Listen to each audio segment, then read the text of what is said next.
ನಮಸ್ಕಾರ ಸ್ನೇಹಿತರೆ, welcome back to one more video of AMIS Kannada. So ನಾ ಇವಾಗ ಮೆಡೇವಲ್ ಹಿಸ್ಟ್ರಿನ ಸ್ಟಾರ್ಟ್ ಮಾಡ್ತಾ ಇದ್ದೇನೆ, ಮೆಡೇವಲ್ ಇಂಡಿಯನ್ ಹಿಸ್ಟ್ರಿನ. ಸೊ ಫಸ್ಟ್ ಇದ್ರದ್ದು ಕ್ರೊನಾಲಜಿ ಅಂದ್ರೆ ಟೈಮ್ ಪೀರಿಯಡ್ ಕೊಡೋದಾದ್ರೆ, ಇದು ಸ್ಟಾರ್ಟ್ ಆಗೋದೇ ಇನ್ವೇಷನ್ಸ್ ಇಂದ. ಅಂದ್ರೆ ಅರಬ್ ದೇಶದಲ್ಲಿರುವಂತ ಕೆಲವೊಂದು ರಾಜರು ನಮ್ ದೇಶದ ಮೇಲೆ ದಂಡೆತ್ತಿ ಬಂದಾಗ. So first one is Arab invasions. ನಾವು ಅರಬ್ ಇನ್ವೇಷನ್ಸ್ ಬಗ್ಗೆ ಕಲಿಬೇಕು.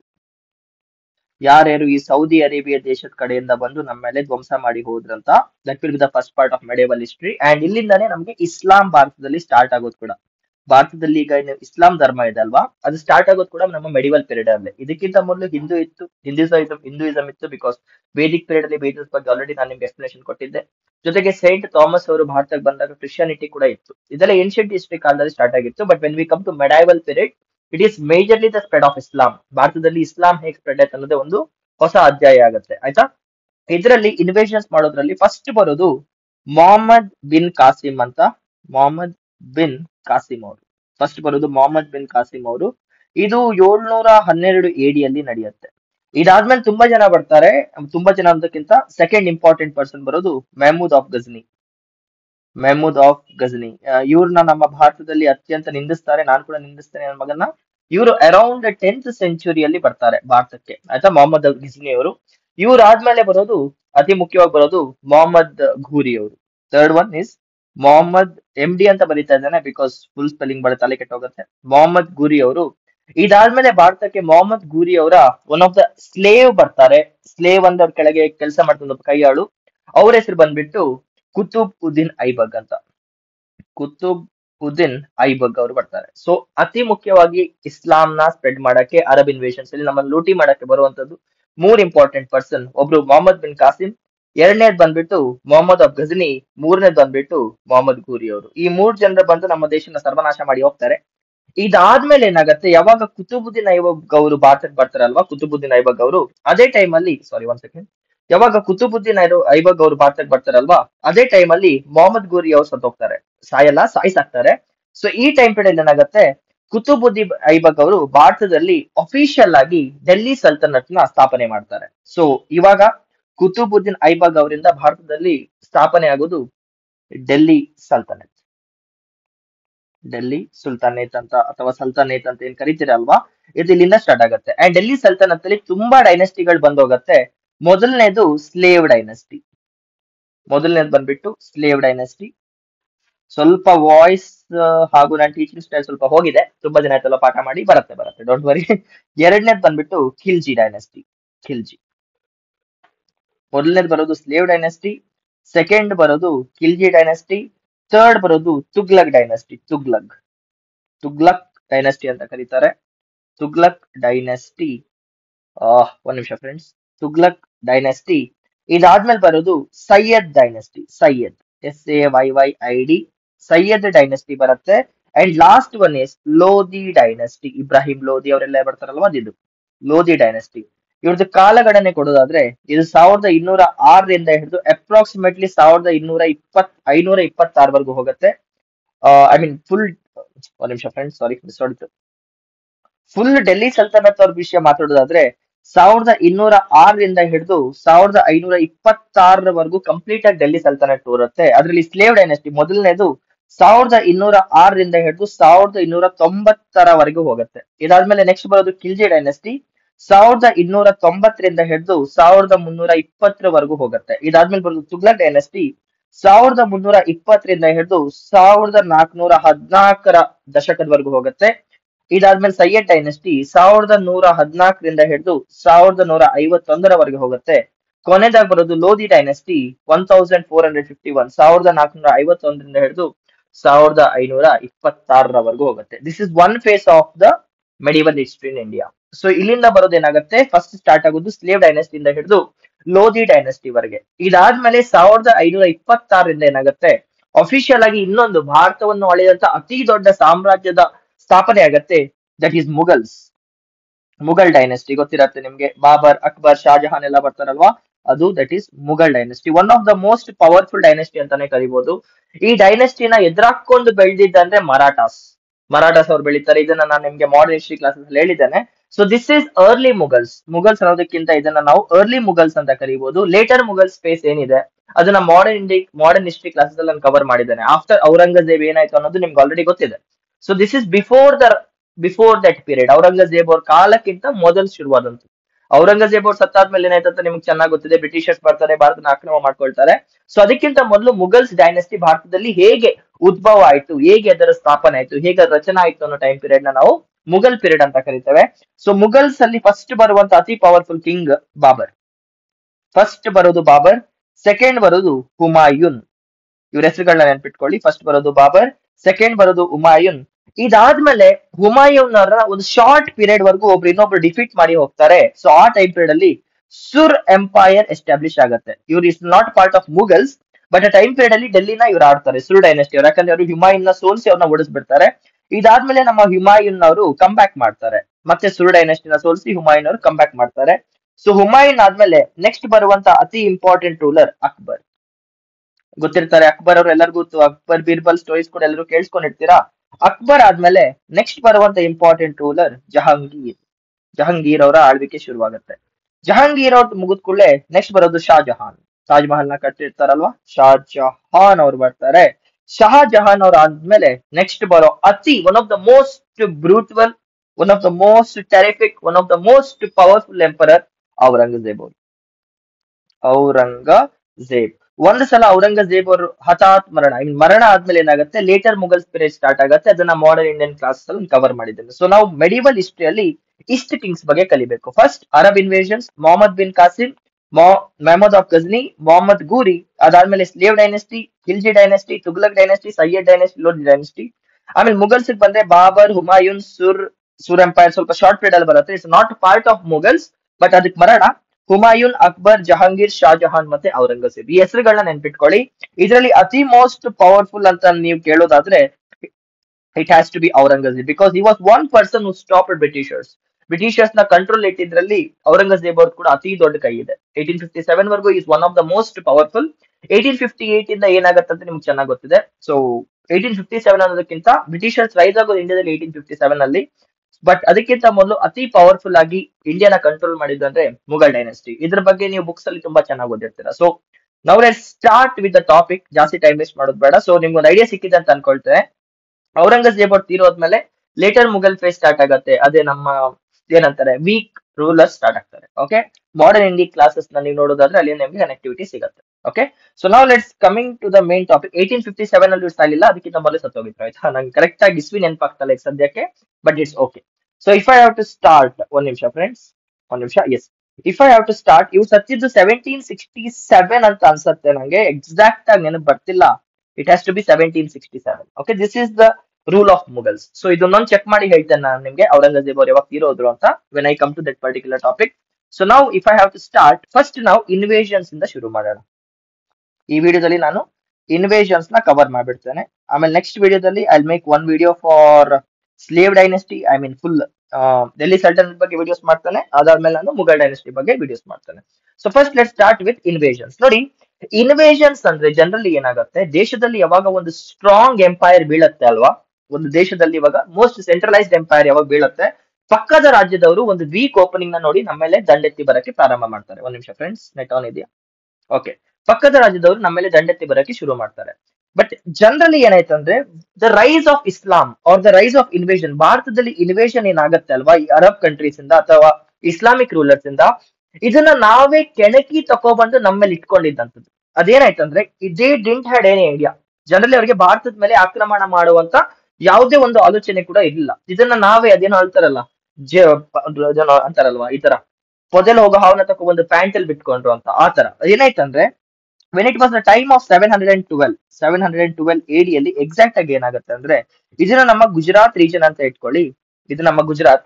ಬಟ್ ನಾವೀಗ 1712 ಅಲ್ಲಿ ಇರೋದ್ರಿಂದ ಅವಾಗ ಇನ್ನು ಭಾರತದ ವಿಂಗಡಣೆ ಆಗಿರ್ಲಿಲ್ಲ ಪಾಕಿಸ್ತಾನ ಜೊತೆ. ಸೊ ನಾವು ಪಾಕಿಸ್ತಾನ ಏರಿಯನ್ ಕೂಡ ಮರ್ಜ್ ಮಾಡ್ಕೊಳ್ಳೋಣ. So this is the Pakistan region. ಆಯ್ತಾ, ಇಲ್ಲಿ ಯಾವ ದೇಶ ಬರುತ್ತೆ ಅಂತ ನಿಮ್ಗೆ ಚೆನ್ನಾಗಿ ಗೊತ್ತಿರುತ್ತೆ. ಇಲ್ಲಿ ಸೌದಿ ಅರೇಬಿಯಾ ಹಾಗೂ ಸೆಂಟ್ರಲ್ ಏಷ್ಯನ್ ಸ್ಟೇಟ್ಸ್ ಬರುತ್ತೆ. ಇದು ಸೌದಿ ಅರೇಬಿಯಾ. ನಮ್ಮಿಬ್ಬರ ಮಧ್ಯದಲ್ಲಿ ಈ ಜಾಗದಲ್ಲಿ ಒಂದು ಪರ್ಷಿಯನ್ ಗಲ್ಫ್ ಅನ್ನೋ ಒಂದು ಏರಿಯಾ ಬರುತ್ತೆ. ಪರ್ಷಿಯನ್ ಗಲ್ಫ್ ಅಂದ್ರೆ ಇಲ್ಲಿ ಏನಾಗುತ್ತೆ, ಹಡಗುಗಳು ಟ್ರೇಡ್ ಮಾಡಕ್ ಬರುತ್ತೆ. ಓಕೆ, ಸೊ ಏನಾಗ್ತಿತ್ತು, ಸೌದಿ ಅರೇಬಿಯಾದಿಂದ ಭಾರತದ ಕಡೆ ಹಡಗುಗಳು ತಮ್ಮ ವ್ಯಾಪಾರ ಮಾಡಕ್ ಬರ್ತಾ ಇತ್ತು. Okay, and the most important port ಅಂತ ಬಂದ್ರೆ, ಒಂದು ಇಂಪಾರ್ಟೆಂಟ್ ಪೋರ್ಟ್ ಇತ್ತು. ಪೋರ್ಟ್ ಅಂದ್ರೆ ಪಾಕಿಸ್ತಾನ ಸ್ವಲ್ಪ ಸ್ಟ್ರೆಚ್ ಮಾಡ್ಬೇಕಿತ್ತು ನಾನು. ಓಕೆ, ಒಂದು ಇಂಪಾರ್ಟೆಂಟ್ ಪೋರ್ಟ್ ಬರುತ್ತೆ, ಹಡಗುಗಳು ಬಂದು ನಿಲ್ಲುವಂತ ಜಾಗ. ಅದ್ರ ಹೆಸರು ದೇವಲ್ ಅಂತ. ದೇವಲ್ ದೇವಲ್ನ ಇವಾಗ ಈಗಿನ ಕಾಲದಲ್ಲಿ ನಾವು ಕರಾಚಿ ಅಂತ ಕರಿತೇವೆ. Karachi port one of the most important trading port in that point of time, ಆಯ್ತಾ. ಅಂಡ್ ಇದು ಸಿಂಧ್ ಏರಿಯಾದಲ್ಲಿ ಇರ್ತಿತ್ತು. This is all Sindh area. ಇದನ್ನ ನಾವು ಸಿಂಧ್ ಏರಿಯಾ ಅಂತ ಕರಿತೇವೆ. ಆ ಕಾಲದಲ್ಲಿ ಸಿಂಧ್ ಏರಿಯಾನ ರೂಲ್ ಮಾಡ್ತಿದ್ದಂತ ಮಹಾನ್ ಭಾವನ ಹೆಸರು ನಿಮಿಷ ಫ್ರೆಂಡ್ಸ್, ದಾಹಿರ್ ಅಂತ. ಓಕೆ, ಆ ಕಾಲದಲ್ಲಿ ಸಿಂಧ್ ಅನ್ನೋ ಏರಿಯಾನ ರೂಲ್ ಮಾಡ್ತಿದ್ದಂತ ಮಹಾನ್ ಭಾವನ ಹೆಸರು ಬಂದ್ಬಿಟ್ಟು ದಾಹಿರ್ ಅವರು. ದಾಹಿರ್ ಅವ್ರು ಏನ್ ಮಾಡ್ತಾರೆ, ಈ ಅರಬ್ ಏರಿಯಾದಿಂದ ಬರುವಂತ ಈ ಹಡಗುಗಳಿವೆ ಅಲ್ವಾ, ಇದರಲ್ಲಿ ತುಂಬಾ ಮಾಲ್ ಇರ್ತಿತ್ತು, ತುಂಬಾ ಒಳ್ಳೊಳ್ಳೆ ಮಾಲ್ ಇರ್ತಿತ್ತು. ಸೊ ಇದನ್ನ ಅವ್ರು ಏನ್ ಮಾಡ್ತಾರೆ, ಲೂಟಿ ಹೊಡಿಯಕ್ ಶುರು ಮಾಡ್ತಾರೆ. ಇಲ್ಲಿಂದ ಬರುವಂತ ಹಡಗುಗಳ ಮೇಲೆ ಅವರು ಆಕ್ರಮಣ ಮಾಡಿ ಅದನ್ನ ಟೇಕ್ ಓವರ್ ಮಾಡಕ್ ಶುರು ಮಾಡ್ತಾರೆ. ಇನಿಷಿಯಲಿ ಒಂದೆರಡ್ ಸಲ ಆದಾಗ ಇವ್ರೇನ್ ತಲೆ ಕೆಡಿಸ್ಕೊಳ್ಳಲ್ಲ, ಓಕೆ ಏನೋ ಹೊಸ ರಾಜ ಬಂದಿದ್ದಾನೆ ಮಾಡ್ತಾನೆ ಮಾಡ್ಲಿ ಅಂತ. ಬಟ್ ಯಾವಾಗ ಅದು ಪದೇ ಪದೇ ಪದೇ ಪದೇ ಪದೇ ಆಗಕ್ ಶುರುವಾಗತ್ತಲ್ವಾ, ಆ ಟೈಮ್ ಅಲ್ಲಿ ಇವರಿಗೆ ಉರಿಯತ್ತೆ. ಸೌದಿ ಅರೇಬಿಯಾದಲ್ಲಿರುವಂತ ರಾಜನ್ಗೆ ಉರಿಯತ್ತೆ. ಅವ್ರ ಹೆಸರೇ ಮೊಹಮ್ಮದ್ ಬಿನ್ ಕಾಸಿಂ ಅಂತ. ಮೊಹಮ್ಮದ್ ಬಿನ್ ಕಾಸಿಂ. ಪದೇ ಪದೇ ನಷ್ಟ ಆದ್ರೆ ಯಾವ ರಾಜನ್ಗಾದ್ರೂ ಕೂಡ ಸಹಿಸ್ಕೊಂಡಿರಕ್ಕಾಗಲ್ಲ. ಸೊ ಮೊಹಮ್ಮದ್ ಬಿನ್ ಕಾಸಿಂವರೆಗೂ ಉರಿಯೋದ್ರಿಂದ ಅವ್ರು ಏನ್ ಮಾಡ್ತಾರೆ, ಅವರು ದಂಡೆತ್ತಿ ಬಂದು ಸಿಂಧ್ ರೂಲರ್ ಆದಂತ, ಅವರು ದಂಡೆತ್ತಿ ಬರ್ತಾರೆ, ಸಿಂಧ್ ರೂಲರ್ ಆದಂತಹ ದಾಹಿರ್ ಅವ್ರ ಮೇಲೆ ಆಕ್ರಮಣ ಮಾಡಿ ಅವ್ರನ್ನ ಸೋಲಿಸ್ಬಿಡ್ತಾರೆ. ಅರ್ಥ ಮಾಡ್ಕೊಳ್ಳಿ, he comes, he defeats the Dahir. Dahir ಅವ್ರದ್ದು ಅಧಿಕ ಪ್ರಸಂಗ ಏನಂದ್ರೆ, ಆ ಟೈಮ್ ಅಲ್ಲಿ ಅವ್ರ ಹಡಗುಗಳನ್ನ ಅಟ್ಯಾಕ್ ಮಾಡಿ ಅದ್ರ ಮೇಲೆ ಅವರು ಆಕ್ರಮಣ ಮಾಡ್ಕೊಂಡಿದ್ದು. ಸೊ ಅದರಿಂದ ಉರ್ಕೊಂಡು ಅಥವಾ ಅವ್ರ ಮೇಲೆ ರಿವೆಂಜ್ ತಗೊಳಕೋಸ್ಕರ ಏನಾಗುತ್ತೆ, ಮೊಹಮ್ಮದ್ ಬಿನ್ ಕಾಸಿಂ ಅವರು ಭಾರತ ಖಂಡದಲ್ಲಿ ಕಾಲಿಟ್ಟು ದಾಹಿರ್ ಅವ್ರನ್ನ ಸೋಲ್ಸಿ ಆ ರಾಜ್ಯನ ಆಕ್ರಮಣ ಮಾಡ್ಕೊಳ್ತಾರೆ. ಇದಲ್ದೆ ಒಂದ್ ಚಿಕ್ಕ ಕತೆ ಕೂಡ ಇದೆ. ಅವ್ರಿಗಿದ್ದಂತ 2 ಮಕ್ಕಳನ್ನ, 2 ಡಾಟರ್ಸ್, ಹೆಣ್ಮಕ್ಳು ಇರ್ತಾರೆ, ಅವ್ರನ್ನ ಕೂಡ ಎತ್ಕೊಂಡು ಹೋಗ್ತಾರೆ ಅನ್ನೋ ಕತೆ ಕೂಡ ಇದೆ. ದಾಹಿರ್ ಅವ್ರನ್ನ ಸೋಲ್ಸೋದಲ್ದೆ ಅವರಿಬ್ಬರ 2 ಮಕ್ಕಳನ್ನ ಕೂಡ ತಗೊಂಡು ಹೋಗ್ತಾರೆ, 2 ಡಾಟರ್ಸ್ ನ ಎತ್ಕೊಂಡು ಹೋಗ್ತಾರೆ. So this is the phase of Mohammad bin Qasim. ಅವ್ರು ಜಾಸ್ತಿ ಏನ್ ಮಾಡಲ್ಲ, ಅವ್ರು ಬಂದಿದ್ದು ಬರೀ ರಿವೆಂಜ್ ತಗೊಳಕೋಸ್ಕರ. ಯಾರ ಮೇಲೆ? ದಾಹಿರ್ಗೋಸ್ಕರ. ಯಾಕೆ? ದಾಹಿರ್ ಅವರು ಅವ್ರ ಹಡಗುಗಳನ್ನ ಮುಳುಗ್ತಿರ್ಬೇಕಾದ್ರೆ ಅಣ್ಣ ಬಂದು ಪದೇ ಪದೇ ಕೆದಕೊಂಡು ಎತ್ಕೊಂಡು ಹೋಗ್ತಿದ್ದ. So as a revenge, as a revolt, ಅವ್ನು ಯಾರು ಅಂತ ಅವ್ನ ಪವರ್ ಏನು ಅಂತ ತೋರ್ಸಕ್ಕೋಸ್ಕರ ಮೊಹಮ್ಮದ್ ಬಿನ್ ಕಾಸಿಂ ಅವರು ಭಾರತಕ್ಕೆ ಬಂದು ಹೋಗ್ತಾರೆ. ಬಟ್ ಒಂದ್ ನಿಮಿಷ, ಫಾರ್ ದ ಹೈಲೈಟ್ ಏನಂದ್ರೆ, ಇಲ್ಲಿ ಮೊಹಮ್ಮದ್ ಬಿನ್ ಕಾಸಿಂ ಅವರು ಭಾರತಕ್ಕೆ ಕಾಲಿಟ್ಟ ಕೂಡ್ಲೇನೆ ಭಾರತದಲ್ಲಿ ಸ್ಪ್ರೆಡ್ ಆಫ್ ಇಸ್ಲಾಂ ಸ್ಟಾರ್ಟ್ ಆಗುತ್ತೆ. For the first time there is spread of Islam. ಮುಸಲ್ಮಾನ್ ಇಸ್ ಕ್ರಿಶ್ಚಿಯಾನಿಟಿ ತರ ಇಸ್ಲಾಮಿಟಿ ಸ್ಟಾರ್ಟ್ ಆಗತ್ತೆ. This is where the spread of Islam start ಆಗೋದು. ಸೊ ಮೊಹಮ್ಮದ್ ಬಿನ್ ಕಾಸಿಂ ಅವರಿಂದಾನೇ ಭಾರತದಲ್ಲಿ ಇಸ್ಲಾಂ ಬಂತನ್ನೋ ಕೂಡ ಒಂದು ಮಾತಿದೆ. ನೋಡಿ, ಜನರಲ್ ನಾವೇನ್ ಅನ್ಕೊಳ್ತೇವೆ, ಮುಗಲ್ಸ್ ಟೈಮ್ ಪೀರಿಯಡ್ ಅಲ್ಲಿ ಇಸ್ಲಾಂ ಸ್ಪ್ರೆಡ್ ಆಯ್ತು ಅಂತ ಅನ್ಕೊಳ್ತೇವೆ. ಇನ್ನು ಮುಗಲ್ಸ್ ನ ಉದ್ಭವ ಕೂಡ ಆಗಿಲ್ಲ, ಅದಕ್ಕಿಂತ ಮೊದಲೇ ಭಾರತ ಖಂಡದಲ್ಲಿ ಇಸ್ಲಾಂ ರಿಲಿಜನ್ ಪ್ರೊಪಗೇಟ್ ಆಗಕ್ಕೆ ಶುರುವಾಯ್ತು. ಇದು ಒಂದ್ ಕಡೆ. ಸೊ ಮೊಹಮ್ಮದ್ ಬಿನ್ ಕಾಸಿಂ ಅವ್ರದ್ದು ಮೇನ್ ಕಾಂಟ್ರಿಬ್ಯೂಷನ್ ಏನು ಅಂತ ಹೇಳೋದಾದ್ರೆ, it is the spread of Islam in India, ಇಷ್ಟೇ. ಅಂಡ್ ಅವ್ರು ಬಂದಿದ್ ಯಾಕೆ, ಅವರ ಹಡಗುಗಳ ಮೇಲೆ ಅಟ್ಯಾಕ್ ಮಾಡ್ತಿದ್ದಂತ ರಾಜ ಆದ ಸಿಂಧ್ ರೂಲರ್ ಆದಂತ ದಾಹಿರ್ ಅವ್ರ ಮೇಲೆ ಸೇಡ್ ತೀರ್ಸ್ಕೊಳಕ್ಕೆ. ಸೇಡ್ನ ತೀರ್ಸ್ಕೊಳ್ತಾರೆ, ಸೋಲಿಸ್ತಾರೆ, ಹೊರಟೋಗ್ತಾರೆ. ಇಲ್ಲಿಗೆ ಸಮಾಪ್ತಿ. This is the first invasion that happens in India in medieval period, that is by Mohammad bin Qasim. ಇಲ್ಲಿ ನಮ್ಗೆ ಭಾರತಕ್ಕೆ ಏನು ಜಾಸ್ತಿ ತೊಂದರೆ ಆಗಲ್ಲ, ಬಿಕಾಸ್ ಅವ್ರು ಬಂದಿದ್ದು ರಿವೆಂಜ್ ತಗೊಳಕ್ಕೆ, ರಿವೆಂಜ್ ತಗೊಂಡ್ರು ಹೊರಟೋದ್ರು. ಬಟ್ ಪ್ರಾಬ್ಲಮ್ ಏನಾಗುದಂದ್ರೆ, ಸೆಕೆಂಡ್ ಇನ್ವೇಷನ್ ಇಂದ, 2ನೇ ಇನ್ವೇಷನ್, ಇದನ್ನ ಮಾಡೋದು ಮೆಹಮೂದ್ ಆಫ್ ಗಜ್ನಿ. ಇವ್ರ ಹೆಸರನ್ನ ತುಂಬಾ ಜನ ಕೇಳಿಸ್ಕೊಂಡಿರ್ತೀರಾ, ಮೆಹಮೂದ್ ಆಫ್ ಗಜ್ನಿ. ಈ ಮಹಾನ್ ಭಾವನಿಂದ ಭಾರತದ ಇತಿಹಾಸದಲ್ಲಿ ಒಂದು ಮರೆಯಲಾಗದ ಒಂದು ಇವೆಂಟ್ಸ್ ನಡೆದಿದೆ, ಅದೇ ಅಂತ ಹೇಳ್ತಾನೆ. First of all, Mohammad bin Ghazni ಅವರು ಭಾರತಕ್ಕೆ ಯಾಕೆ ಮೊಹಮ್ಮದ್ ಆಫ್ ಗಜ್ನಿ ಅವರು ಭಾರತಕ್ಕೆ ಯಾಕೆ ಬಂದ್ರು ಅನ್ನೋದಕ್ಕಿಂತ, ನಮ್ಮ ದೇಶನ ಬಿಟ್ಟು ದೂರದಲ್ಲಿ ಇದ್ದಂತ ಸೆಂಟ್ರಲ್ ಏಷ್ಯನ್ ದೇಶದಲ್ಲಿ ಏನಾಯ್ತಂತ ಗೊತ್ತಾಗ್ಬೇಕು. ನೋಡಿ, ಸೆಂಟ್ರಲ್ ಏಷ್ಯಾ ಇರುವಂತ ಜಾಗದಲ್ಲಿ, ಅದೇ ಸೆಂಟ್ರಲ್ ಏಷ್ಯಾ ಅಂದ್ರೆ ಗೊತ್ತಿರುತ್ತೆ ನಿಮ್ಗೆ, ಸಿರಿಯಾ ಗೇರಿಯಾ ಎಲ್ಲ ಏರಿಯಾಸ್ ಬರುತ್ತಲ್ವಾ, ಆ ಏರಿಯಾ. ಓಕೆ, ಇದು ಸೆಂಟ್ರಲ್ ಏಷ್ಯಾ. ಇದನ್ನ ನಾವು ಸೆಂಟ್ರಲ್ ಏಷ್ಯಾ ಅಂತ ಕರಿತೇವೆ. ಸೊ ಸೆಂಟ್ರಲ್ ಏಷ್ಯಾದಲ್ಲಿ ಏನಾಗ್ತಿತ್ತು ಅಂದ್ರೆ, ಅಲ್ಲಿ ಪರ್ಟಿಕ್ಯುಲರ್ಲಿ ಒಂದ್ ಏರಿಯಾ ಇತ್ತು, ಅದನ್ನ ಹೆಸರನ್ನ ಸ್ಯಾಮಿನಿಡ್ ಅಂತ ಕರೀತಾರೆ. ಸಾಮಾನ್ಯದ ಅಂದ್ರೆ these are the areas of central Asia. Central Asian States ಎಲ್ಲ ಒಂದಾಗಿ ಬರುವಂತ ಏರಿಯಾನ ನಾವು ಸ್ಯಾಮಿನಿಡ್ ಏರಿಯಾ ಅಂತ ಕರಿತೇವೆ. ಸೊ ಆ ಜಾಗದಲ್ಲಿ ಏನಾಗ್ತಿತ್ತು, ಇಸ್ಲಾಂನ ಫಾಲೋ ಮಾಡ್ತಿದ್ರು. ಅಲ್ಲಿದ್ದಂತ ಜನಗಳು ಇಸ್ಲಾಂನ ಚೆನ್ನಾಗಿ ಫಾಲೋ ಮಾಡ್ತಿದ್ರು, ಖುಷಿಯಾಗಿದ್ರು. ಅವ್ರ ಪಾಡಿಗೆ ಅವ್ರು ವ್ಯಾಪಾರ ಮಾಡ್ಕೊಂಡು ಅವ್ರ ಪಾಡಿಗೆ ಅವ್ರ ನೆಮ್ಮದಿಯಿಂದ ಇದ್ರು. ಆ ಟೈಮ್ ಪೀರಿಯಡ್ ಅಲ್ಲಿ ಏನಾಯ್ತು, ಸೆಂಟ್ರಲ್ ಏಷಿಯನ್ ಟ್ರೈಬ್ಸ್ ಮ್ಯಾನ್ಸ್, ಅಲ್ಲಿದ್ದಂತ ಬುಡಕಟ್ಟು ಜನಾಂಗದವರು, ಸೆಂಟ್ರಲ್ ಏಷಿಯನ್ ಟ್ರೈಬ್ಸ್ ಮ್ಯಾನ್, ಇವ್ರು ಬಂದ್ಬಿಟ್ಟು ಪ್ರಕೃತಿಯ ಆರಾಧಕರು, ಆರ್ ನೇಚರ್ ವರ್ಷಿಪರ್ಸ್ ಅಂತ ಕರೀತಾರೆ. ಪ್ರಕೃತಿ ದೇವಿನ ಆರಾಧಿಸ್ತಾರೆ, ನೇಚರ್ ವರ್ಷಿಪ್. ಸೂರ್ಯ, ಗಾಳಿ, ನೀರು ಇದನ್ನೆಲ್ಲ ಪೂಜೆ ಮಾಡುವಂತರು. So central Asian tribes man ಏನ್ ಮಾಡಿದ್ರು, ಅವ್ರು ಪದೇ ಪದೇ ಬಂದು ಸ್ಯಾಮಿನಿಡ್ ಏರಿಯಾ ಮೇಲೆ ಅಟ್ಯಾಕ್ ಮಾಡಕ್ ಶುರು ಮಾಡ್ತಾರೆ. ಸ್ಯಾಮಿನಿಡ್ ಅಂದ್ರೆ ಸೆಂಟ್ರಲ್ ಏಷಿಯನ್ ಸ್ಟೇಟ್, ಇಸ್ಲಾಮಿಕ್ ನ ಫಾಲೋ ಮಾಡುವಂತ ಸ್ಟೇಟ್ಸ್ ಮೇಲೆ. ಸೊ ಇದರಿಂದ ಏನಾಗತ್ತೆ, ಸಾಮಿನೇಟ್ ರೀಜನ್ ಅಲ್ಲಿ ಇರುವಂತ ಜನರಿಗೆ ತಮ್ಮನ್ನ ತಾವು ಕಾಪಾಡ್ಕೊಳ್ಳಕ್ಕೆ ಒಂದು ಆಯುಧ ಬೇಕಾಗತ್ತೆ. It's very common. ನಿಮ್ ಮೇಲೆ ಯಾರು ಎದ್ದು ಬಂದು ಆರ್ಭಟ ಮಾಡ್ಬೇಕಾದ್ರೆ ನಿಮ್ಮನ್ನ ಉಳಿಸ್ಕೊಳ್ಳೋಕೋಸ್ಕರ ನೀವು ಏನ್ ಬೇಕಾದ್ರೂ ಮಾಡಕ್ ರೆಡಿ ಆಗ್ತೀರಾ. ಸೊ ಆ ಟೈಮಲ್ಲಿ ಸ್ಯಾಮಿನೇಟ್ ರೀಜನ್ ಅಲ್ಲಿ ಇದ್ದಂತ ರಾಜರೆಲ್ಲ ಅಥವಾ ಅಲ್ಲಿದ್ದಂತ ಜನರೆಲ್ಲ ಸೇರಿ ಒಂದ್ ಹೊಸ ತರದ ಆಯುಧನ ಹುಡ್ಕಕ್ಕೆ ಶುರು ಮಾಡ್ತಾರೆ. ಒಂದ್ ಸ್ಟ್ರಾಂಗ್ ಪರ್ಸನ್, ಅದಕ್ಕೋಸ್ಕರ ಅವ್ರು ಏನ್ ಮಾಡ್ತಾರೆ, ಒಂದು ಹೊಸ ತರ ಸೈನಿಕನ ಹುಟ್ಟಾಕ್ತಾರೆ. ಹೊಸ ತರ ಸೈನಿಕನ ಹುಟ್ಟಾಕ್ತಾರೆ. ಅವ್ರನ್ನ ನಾವು ಘಾಜಿ ಅಂತ ಕರಿತೇವೆ. ಅವ್ರನ್ನ ನಾವು ಘಾಜೀಸ್ ಅಂತ ಕರಿತೇವೆ. So what is a ghazi? Ghazi is special soldier, ಒಬ್ಬ ಸೈನಿಕ. ಇವನ ಯಾಕೆ ಹುಟ್ಟಾಕ್ತಾರೆ? ತಮ್ಮನ್ನ ತಾವು ಕಾಪಾಡ್ಕೊಳ್ಳೋಕೋಸ್ಕರ ಹುಟ್ಟಾಕುವಂತ ಒಂದು ಪವರ್ಫುಲ್ ಸೋಲ್ಜರ್ ಘಾಜಿ. ಅಂಡ್ ಆ ಘಾಜಿಯಲ್ಲಿ ಪ್ರಪ್ರಥಮ ಬಾರಿಗೆ ಘಾಜಿಯಾಗಿ ಸೆಲೆಕ್ಟ್ ಆಗೋದು ಮೊಹಮ್ಮದ್ ಆಫ್ ಗಜನಿ ಅವರು. ಸೊ ಏನಾಗುತ್ತೆ, ಮತ್ತೆ ಹೇಳ್ತಾನೆ, ಸೆಂಟ್ರಲ್ ಏಷ್ಯಾ ಇದ್ದಂತ ಬುಡಕಟ್ಟು ಜನಾಂಗದ ಜನರು ಸಾಮಿನಿಡ್ ಏರಿಯಾ ಮೇಲೆ ಅಟ್ಯಾಕ್ ಮಾಡಿ ಅಲ್ಲಿದ್ದಂತ ಇಸ್ಲಾಮಿಕ್ ಪ್ರೊಪೋಗೇಟರ್ಸ್ ಮೇಲೆ ದಾಳಿ ಮಾಡಕ್ಕೆ ಶುರು ಮಾಡ್ತಾರೆ. ಅವ್ರನ್ನ ಅವರು ಕಾಪಾಡ್ಕೊಳ್ಳೋಕೋಸ್ಕರ ಘಾಜಿ ಅನ್ನೋ ಒಂದು ಹೊಸ ಸೋಲ್ಜರ್ ನ ಸೃಷ್ಟಿ ಮಾಡ್ತಾರೆ. ಆ ಘಾಜಿ ಸೋಲ್ಜರ್ ಅಲ್ಲಿ ಫಸ್ಟ್ ಪಟ್ಟಕ್ಕೆ ಇರೋದೇ ಮೊಹಮ್ಮದ್ ಆಫ್ ಗಜನಿ ಅವರು, ನೆನ್ಪಿಟ್ಕೊಳ್ಳಿ. ಸೊ ಇವಾಗ ಏನಾಗುತ್ತೆ, ಇನಿಷಿಯಲಿ ಗಜನಿ ಅವರು ಭಾರತದ ಮೇಲೆ ಬರ್ಲಿಲ್ಲ. ಫಸ್ಟ್ ಅವ್ರ ಮೇಲೆ ಅಟ್ಯಾಕ್ ಮಾಡ್ತಿದ್ದಂತ ಸೆಂಟ್ರಲ್ ಏಷ್ಯನ್ ಟ್ರೈಬ್ಸ್ ಇದೆ ಅಲ್ವಾ, ಇವ್ರ ಮೇಲೆ ದಾಳಿ ಮಾಡಕ್ಕೆ ಶುರು ಮಾಡ್ತಾರೆ. Because they R instant threat. ಸಾಮಾನ್ಯ ಏರಿಯಾ ಮೇಲೆ ಬಂದಂತ ಥ್ರೆಟ್ಗೋಸ್ಕರ ಮೊಹಮ್ಮದ್ ಆಫ್ ಗಜನಿ ಅವರು ಸೆಂಟ್ರಲ್ ಏಷ್ಯನ್ ಟ್ರೈಬ್ಸ್ ಮೇಲೆ ಅಟ್ಯಾಕ್ ಮಾಡಕ್ ಶುರು ಮಾಡ್ತಾರೆ. ಅಟ್ಯಾಕ್ ಮಾಡ್ತಾ ಮಾಡ್ತಾ ಏನ್ ಮಾಡ್ತಾರೆ, ಅವರು ಎರಡು ಕೆಲಸಗಳನ್ನ ಮಾಡ್ತಾರೆ. ಒಂದು, ಅಟ್ಯಾಕರ್ಸ್ ನ ಕಂಟ್ರೋಲ್ ಕೂಡ ಮಾಡ್ತಾರೆ. They take control over the central Asian tribes. ಜೊತೆಗೆ ಇವ್ರ ಒಳಗೆ ಅವರು ಇಸ್ಲಾಂನ ಕೂಡ ಸ್ಪ್ರೆಡ್ ಮಾಡ್ತಾರೆ. ಒಂದ್ ಕಡೆ ಅವ್ರು ಅಟ್ಯಾಕ್ ಕೂಡ ಮಾಡ್ತಾರೆ, ಇನ್ನೊಂದ್ ಕಡೆ ಇಸ್ಲಾಂನ ಸ್ಪ್ರೆಡ್ ಮಾಡ್ತಾರೆ. ಯಾಕೆ ಇಸ್ಲಾಂನ ಸ್ಪ್ರೆಡ್ ಮಾಡ್ತಿದ್ದಾರೆ? Because they are nature worshippers. ಸೊ ಅವ್ರಿಗೂ ಕೂಡ ಅಲ್ಲಾ ಅನ್ನೋ ದೇವ್ರು ಅಥವಾ ಇಸ್ಲಾಮಿಕ್ ಪ್ರೊಪೋಗೇಷನ್ ಗೆ ತಂದ್ರೆ ಸೊ ಎಲ್ಲರೂ ಪೀಸ್ಫುಲ್ ಆಗಿ ಬದುಕಬಹುದು ಅನ್ನೋ ಕಾನ್ಸೆಪ್ಟ್ ಅಲ್ಲಿ ಮೊಹಮ್ಮದ್ ಆಫ್ ಗಜನಿ ಅವ್ರು ಏನ್ ಮಾಡ್ತಾರೆ, ಸೆಂಟ್ರಲ್ ಏಷ್ಯನ್ ಟ್ರೈಬ್ ಪೀಪಲ್ ಗೆ ಅವರು ಇಸ್ಲಾಂನ ಪ್ರೊಪೋಗೇಟ್ ಮಾಡ್ತಾರೆ. ಈ ಕಾರ್ಯನ ಹೆಲ್ಪ್ ಮಾಡಕ್ಕೋಸ್ಕರ ಮೊಹಮ್ಮದ್ ಆಫ್ ಗಜನಿ ಅವ್ರ ಹತ್ರ ಇದ್ದಂತ ಒಬ್ಬ ಕೋರ್ಟ್ ಪೋಯೆಟ್ ಫಿರ್ದೌಸಿ ಅವರು ಕೂಡ ಅವರಿಗೆ ಸಹಾಯ ಮಾಡ್ತಾರೆ. ಫಿರ್ದೌಸಿ ಅವರು ಯಾರು? ಮೊಹಮ್ಮದ್ ಆಫ್ ಗಜನಿ ಅವರ ಕೋರ್ಟ್ ಪೋಯೆಟ್. ಸೊ ಫಿರ್ದೌಸಿ ಅವರು ಕೂಡ ಈ ಕೆಲಸದಲ್ಲಿ ಅವರಿಗೆ ಸಹಾಯ ಮಾಡ್ತಾರೆ. ಫಿರ್ದೌಸಿ ಅವರು ಶಹನಾಮ ಅನ್ನೋ ಒಂದು ಪುಸ್ತಕನ ಬರ್ತಾರೆ. ಸಹನಾಮ ಅನ್ನೋ ಒಂದು ಒಳ್ಳೆ ಪುಸ್ತಕನ ಬರೆದು ಈ ಪುಸ್ತಕದ ಸಹಾಯದಿಂದ ಸೆಂಟ್ರಲ್ ಏಷ್ಯನ್ ಟ್ರೈಬ್ಸ್ ಗೆ ಪ್ರೀಚಿಂಗ್ ಮಾಡ್ತಾ ಅವ್ರನ್ನ ಇಸ್ಲಾಮಿಕ್ ಗೆ ಕನ್ವರ್ಟ್ ಮಾಡ್ತಾರೆ. ಸೊ ಇದ್ರಿಂದ ಏನಾಗುತ್ತೆ, ಸಾಮಿನಿಡ್ ರೀಜನ್ ಮೇಲೆ ಬಂದಂತ ಒಂದು ರಿಸ್ಕ್ ಏನಿತ್ತು, that is the attack of central Asian tribes, ಅದು ನಿಂತೋಗುತ್ತೆ. ಬಿಕಾಸ್ ಮೊಹಮ್ಮದ್ ಆಫ್ ಗಜನಿ ಅವರು ಅಟ್ಯಾಕ್ ಮಾಡ್ತಾ ಅವ್ರನ್ನ ಕಂಟ್ರೋಲ್ ಮಾಡೋದಲ್ಲದೆ ಇನ್ನೊಂದ್ ಕಡೆ ಫಿರ್ದೌಸಿ ಅವರು ಮೊಹಮ್ಮದ್ ಗಜನಿ ಅವರ ಒಂದು ಕೋರ್ಟ್ ಪೋಯೆಟ್ ಅಂತ ಹೇಳಿ, ಒಂದು ಕವಿ ಅಂತ ಏನ್ ಹೇಳ್ತೇವೆ, ಅವರು ಬರೆಯುವಂತ ಪುಸ್ತಕಗಳ ಸಹನಾಮ ಅನ್ನೋ ಪುಸ್ತಕದಿಂದ ಅವ್ರನ್ನ ಕಂಟ್ರೋಲ್ ಮಾಡಕ್ ಶುರು ಮಾಡ್ತಾರೆ. ಸೊ ಇನ್ ಸಿಂಪಲ್ ಹೇಳೋದಂದ್ರೆ, ಗಜನಿ ಅವ್ರನ್ನ ಹುಟ್ಟಾಕಿದ್ದು ಗಾಜಾ ಅನ್ನೋ ಒಂದು ಪಟ್ಟದಿಂದ, ಗಾಜಿ ಅನ್ನೋ ಒಂದು ಪದದಿಂದ, ಗಾಜಿ ಅನ್ನೋ ಪಟ್ಟದಿಂದ. ಗಾಜಿ ಅನ್ನೋ ಪಟ್ಟ ಯಾಕೆ ಬಂದು, ಸ್ಯಾಮಿನಿಡ್ ರೀಜನ್ ಮೇಲೆ ಸೆಂಟ್ರಲ್ ಏಷ್ಯನ್ ಟ್ರೈಬ್ಸ್ ಅಟ್ಯಾಕ್ ಮಾಡ್ತಾರಲ್ಲ, ಅವ್ರನ್ನ ಕಾಪಾಡ್ಕೊಳ್ಳೋಕೋಸ್ಕರ ಅವರು ಸೃಷ್ಟಿ ಮಾಡಿದಂತ ಒಂದು ಪದಕ. ಅದು one of the most powerful resource ಅಂತ ಕರೀರಿ. ಆ ರಿಸೋರ್ಸ್ ಅಲ್ಲಿ ಫಸ್ಟ್ ಟೇಕ್ ಓವರ್ ಮಾಡಿದ್ದು ಗಜನಿ ಅವರು. ಸೊ ಗಜನಿ ಅವ್ರು ಏನ್ ಮಾಡ್ತಾರೆ, ಸೆಂಟ್ರಲ್ ಏಷ್ಯನ್ ಟ್ರೈಬ್ಸ್ ನ ಅಟ್ಯಾಕ್ ಮಾಡಿ ಅವ್ರನ್ನ ಸೋಲ್ಸೋದಲ್ಲದೆ ಫಿರ್ದೌಸಿ ಅನ್ನೋ ಅವ್ರ ಕವಿ ಅವರಿಂದ ಫಿರ್ದೌಸಿ ಸೆಂಟ್ರಲ್ ಏಷ್ಯನ್ ಪೋಯೆಟ್ ಫಿರ್ದೌಸಿಯಿಂದ ಸೆಂಟ್ರಲ್ ಏಷ್ಯನ್ ಪೋಯೆಟ್ ಗಜನಿ ಅವರ ಕೋರ್ಟ್ ಪೋಯೆಟ್ ಆದಂತ ಫಿರ್ದೌಸಿ ಅವರು ಬರೆಯುವಂತ ಸಹನಾಮ ಅನ್ನೋ ಪುಸ್ತಕದಿಂದ ಈ ಸೆಂಟ್ರಲ್ ಏಷ್ಯನ್ ಟ್ರೈಬ್ಸ್ ನ ಇಸ್ಲಾಮಿಕ್ ಕೂಡ ಕನ್ವರ್ಟ್ ಮಾಡ್ತಾ ಹೋಗ್ತಾರೆ. ಇದರಿಂದ ಏನಾಗುತ್ತೆ, ಸ್ಯಾಮಿನಿಡ್ ರೀಜನ್ ಮೇಲೆ ಆದಂತ ಒಂದು ಹಲ್ಲೆ ಏನಿದೆ ಅದು ನಿಂತೋಗುತ್ತೆ. This is the first achievement of Mohammad Ghazni. ನೆನ್ಪಿಟ್ಕೊಳ್ಳಿ, ಮೊಹಮ್ಮದ್ ಆಫ್ ಗಜನಿ ಅವರ ಇದು ಫಸ್ಟ್ ಅಚೀವ್ಮೆಂಟ್. ಬಟ್ ಇದಾದ್ಮೇಲೆ ಏನಾಗುತ್ತೆ, ಗಜನಿ ಅವ್ರಿಗೆ ಇವಾಗ ಇದ್ ನೆನ್ಪಿಟ್ಕೊಳ್ಳಿ, ಇಲ್ಲಿಂದ ಭಾರತ ಕನೆಕ್ಷನ್ ಬರುತ್ತೆ. ಅದೇನಂದ್ರೆ, ಗಜನಿ ಅವ್ರಿಗೆ ಇಸ್ಲಾಂನ ಸ್ಪ್ರೆಡ್ ಮಾಡ್ಬೇಕನ್ನೋ ಒಂದು ಆಸೆ ಬರುತ್ತೆ. ನೋಡಿ, ಯಾರೇ ಆದ್ರೂ ಕೂಡ ತಮ್ಮ ಧರ್ಮನ ಪ್ರೊಪೋಗೇಟ್ ಮಾಡೋದು ಇಟ್ಸ್ ವೆರಿ ಕಾಮನ್. ಸೊ ಅದರಿಂದ ಏನಾಗುತ್ತೆ, ಇವಾಗ ಗಜನಿ ಅವರು ಇಸ್ಲಾಂನ ಪ್ರೊಪೋಗೇಟ್ ಮಾಡ್ಬೇಕಂತ ಫಿಕ್ಸ್ ಆಗ್ತಾರೆ. ಮಾಸ್ಕ್ ನ ಕಟ್ಟೋದಾಗಿರ್ಬೋದು, ಬುಕ್ಸ್ ನ ಹಂಚೋದಾಗಿರ್ಬೋದು, ಪ್ರೊಪೋಗೇಟ್ ಮಾಡೋದಾಗಿರ್ಬೋದು, ಮಿಷನರೀಸ್ ನ ಕಳ್ಸೋದಾಗಿರ್ಬೋದು, anything in that matter. But ಇದಕ್ಕೆಲ್ಲ ಅತಿ ಮುಖ್ಯವಾಗಿ ಬೇಕಾಗಿರೋದು ದುಡ್ಡೇ. ದುಡ್ಡಿಲ್ಲ ಅಂದ್ರೆ ನಿಮ್ಗೆ ಏನು ಮಾಡಕ್ ಆಗಲ್ಲವಲ್ವಾ. ಸೊ ಆ ಟೈಮಲ್ಲಿ ಗಜನಿ ಅವ್ರಿಗೆ ಒಂದು ಐಡಿಯಾ ಇರುತ್ತೆ. ಅದೇನಂದ್ರೆ, ಇಡೀ ದೇಶದಲ್ಲಿ ಅಥವಾ ಇಡೀ ಭೂಮಿ ಮೇಲೆ ಅತಿ ಸಮೃದ್ಧಿ ಹೊಂದಿರುವಂತ ಅಥವಾ ಅತಿ ರಿಚ್ ಆಗಿರುವಂತ ದೇಶ ಅಂತ ಯಾವ್ದಾರು ಇದ್ರೆ ಅದು ಭಾರತ ಅನ್ನೋ ಕ್ಲಾರಿಟಿ ಅವ್ರಿಗೆ ತುಂಬಾ ಚೆನ್ನಾಗಿರುತ್ತೆ.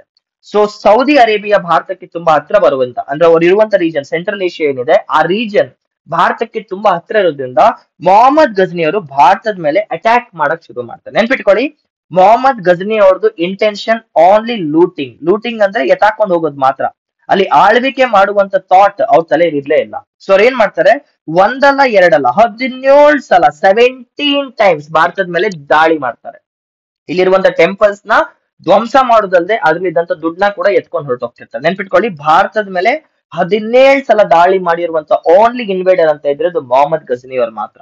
ಅಂಡ್ ಅವ್ರು ಅಟ್ಯಾಕ್ ಮಾಡಿದ ರೀಸನ್ ಏನು, ದುಡ್ಡುಗೋಸ್ಕರ. ದುಡ್ಡು ಯಾಕೆ, ಇದರಿಂದ ಅವರು ಇಸ್ಲಾಂನ ಪ್ರೊಪೋಗೇಟ್ ಮಾಡ್ಬೋದು ಅನ್ನೋ ಉದ್ದೇಶದಿಂದ. ನೋಡಿ, ಅಂಡ್ ಅವ್ರು ಲಾಸ್ಟ್ ಟೈಮ್ ಅಟ್ಯಾಕ್ ಮಾಡಿದ್ದು 1285 ಇಸ್ವಿಯಲ್ಲಿ 1285 1285 ಇಸ್ವಿಯಲ್ಲಿ ದಟ್ ಈಸ್ ಸೋಮನಾಥ್ ಟೆಂಪಲ್ ಮೇಲೆ ಅಟ್ಯಾಕ್ ಮಾಡ್ತಾರೆ. ಸೋಮನಾಥ್ ಟೆಂಪಲ್ ನ ಅಟ್ಯಾಕ್ ಮಾಡಿ ವಿಧ್ವಂಸ ಮಾಡಿ ಹೊರಟೋಗ್ತಾರೆ. This is their last attack.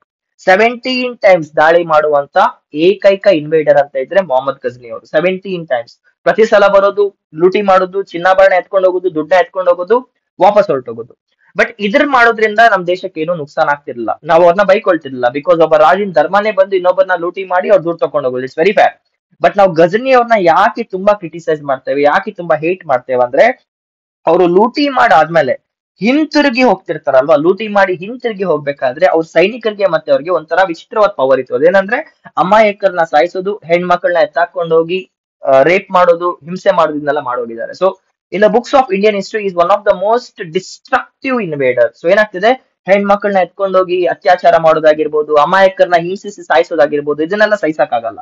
So 17 times ಅವ್ರು ಯಾವಾಗ ಭಾರತದ ಮೇಲೆ ಹಲ್ಲೆ ಮಾಡಕ್ ಬಂದ್ರು ಕೂಡ ಈ ಇನ್ಸಿಡೆಂಟ್ಸ್ ನಡೆದಿರೋದ್ರಿಂದ ವೆನ್ ವಿ ಕಮ್ ಟು ಅವ್ರನ್ನ ಸೌದಿ ಅರೇಬಿಯಾ ಅಥವಾ ಇನ್ ಔರ್ ಸ್ಟೇಟ್ಸ್ ಅಲ್ಲಿ, when you see it from the states of Arab countries or central Asian countries, ಅವ್ರನ್ನ ಕಲ್ಚರಲ್ ರೀಜನರೇಟರ್ ಅಂತ ಕರೀತಾರೆ. Cultural regenerator. ಯಾಕೆ ಕಲ್ಚರಲ್ ರೀಜನರೇಟರ್? ಬಿಕಾಸ್ ಅವರು ಇಸ್ಲಾಂನ spread ಮಾಡಕ್ಕೆ ತುಂಬಾ ತುಂಬಾ ತುಂಬಾ ಸಹಾಯನ ಮಾಡಿದ್ದಾರೆ. But when you see it from the history of India, ಅವನ್ನ ಒಬ್ಬ ರೇಪಿಸ್ಟ್ ಆಗಿ, ವಿಕೃತ ಕಾಮಿಯಾಗಿ, ವಿಧ್ವಂಸಕನಾಗಿ, ಪ್ಲಂಡರರ್ ಆಗಿ ನೋಡ್ತಾರೆ. ವೈ? ಬಿಕಾಸ್ ಅವ್ನು ಹೋಗ್ಬೇಕಾದ್ರೆ ಹೆಣ್ಮಕ್ಳನ್ನೂ ಬಿಟ್ಟಿಲ್ಲ, ಅಮಾಯಕರನ್ನು ಕೂಡ ಬಿಟ್ಟಿಲ್ಲ. So when we see in the Indian perspective, he is just a destroyer. But when you see it from the middle east countries or Saudi Arabian states or middle east ಈ Muslim states ಅಲ್ಲಿ ನೋಡೋದಾದ್ರೆ, he is the cultural regenerator. ಯಾಕೆ? Because ಅವರು ಇಸ್ಲಾಂನ ಪ್ರೊಪೋಗೇಟ್ ಮಾಡಕ್ಕೆ spread ಮಾಡ್ತಾರೆ. So Mohammed Gajni ಅವ್ರದ್ದು achievements ಏನಂದ್ರೆ, ಒಂದು ಸ್ಯಾಮಿಡ್ ರೀಜನ್ ನ ರಿಕವರ್ ಮಾಡಿ ಕೊಟ್ಟಿದ್ದಾರೆ. ಅಲ್ಲಿ ಸೆಂಟ್ರಲ್ ಏಷ್ಯನ್ ಟ್ರೈಬ್ಸ್ ನ ಮುಸಲ್ಮಾನರಾಗಿ ಕನ್ವರ್ಟ್ ಮಾಡಿದ್ದಾರೆ. ಭಾರತದ ಮೇಲೆ ಬಂದು ಲೂಟಿ ಮಾಡಿ ಇಸ್ಲಾಮಿಕ್ ನ ಪ್ರಪೋಸ್ ಮಾಡಕ್ಕೆ, ಕ್ರಿಶ್ಚಿಯಾನಿಟಿ ಅಲ್ಲ, ಇಸ್ಲಾಂ ನ ಪ್ರೊಪೋಗೇಟ್ ಮಾಡಕ್ಕೆ ಏನೆಲ್ಲ ಮಾಡ್ಬೋದು ಅದನ್ನೆಲ್ಲ ಮಾಡಿ ಹೋಗಿದ್ದಾರೆ. But the thing is, as destroyed the Indian temples. ಅದು ಒಂದ್ ಕಡೆ ಅದನ್ನ ಕ್ಷಮಿಸಬಹುದು, ಬಿಕಾಸ್ ದೇವಸ್ಥಾನಗಳನ್ನ ಮತ್ತೆ ಕಟ್ಟಕ್ಕಾಗತ್ತೆ. ಬಟ್ ಹೆಣ್ಣು ಮಕ್ಕಳನ್ನ ಎತ್ಕೊಂಡೋಗಿ ಶೋಷಣೆ ಮಾಡಿದ್ದು, ಅಮಾಯಕರನ್ನ ಸಾಯಿಸಿದ್ದು, ಇದನ್ನೆಲ್ಲ ಕ್ಷಮಿಸಕ್ಕಾಗಲ್ಲ. ಅಂಡ್ ಭಾರತದ ಮೇಲೆ ಅವರು 17 ಸಲ ದಾಳಿ ಮಾಡಿರೋದು ವಿಪರ್ಯಾಸವೇ ಸರಿ. 17 ಟೈಮ್ಸ್ ಒಬ್ರು ಬಂದು ನಮ್ಮ ಮೇಲೆ ದಾಳಿ ಮಾಡಿ ಹೋಗಿದ್ದಾರೆ ಅಂದ್ರೆ, ನಮ್ಮ ರಾಜರು ಒಂದ್ ಕಡೆ ಎಚ್ಚೆತ್ಕೊಂಡಿಲ್ಲ ಅಂತಾನೂ ಇದರಿಂದ ಗೊತ್ತಾಗತ್ತೆ, ಅಥವಾ ಮೊಹಮ್ಮದ್ ಗಜ್ನಿ ಅವರು ಅತಿ ಏನಂತ ಸ್ಟ್ರಾಂಗ್ ಪವರ್ಫುಲ್ ರೂಲರ್ ಅಂತ ಕೂಡ ನಿಮ್ಗೆ ಈ ಕಡೆಯಿಂದ ಗೊತ್ತಾಗತ್ತೆ. ಅಂಡ್ ಇವ್ರನ್ನ ಸ್ಥಾಪನೆ ಮಾಡಿದ ಯಾಕೆ? ಗಾಜಿ ಅನ್ನೋ ಒಂದು ಪದಕದಿಂದ. ಗಾಜಿನ ಯಾಕೆ ತಂದಿದ್ದು? ಸ್ಯಾಮಿನಿಡ್ ರೀಜನ್ ಮೇಲೆ ಸೆಂಟ್ರಲ್ ಏಷ್ಯನ್ ಟ್ರೈಬ್ಸ್ ಅವರು ಅಟ್ಯಾಕ್ ಮಾಡೋದನ್ನ ಉಳಿಸ್ಕೊಳ್ಳೋಕೋಸ್ಕರ ಅವ್ರಿಗೆ ಅವರೇ ಸೃಷ್ಟಿ ಮಾಡಿದಂತ ಒಂದು ಪವರ್ಫುಲ್ ಎಂಪೈರ್. ಓಕೆ, ಇದು ಎರಡನೇದು ನೆನ್ಪಿಟ್ಕೊಳ್ಳಿ. ಫಸ್ಟ್ ಬಂದಿದ್ಯಾರು? ಮೊಹಮ್ಮದ್ ಬಿನ್ ಕಾಸಿಂ ಅವರು. ಸಾರಿ, ಒಂದ್ ಸೆಕೆಂಡ್ ಗೈಸ್, ಸ್ವಲ್ಪ ನೀರು ಕೂಡ ಕುಡಿತಾನೆ.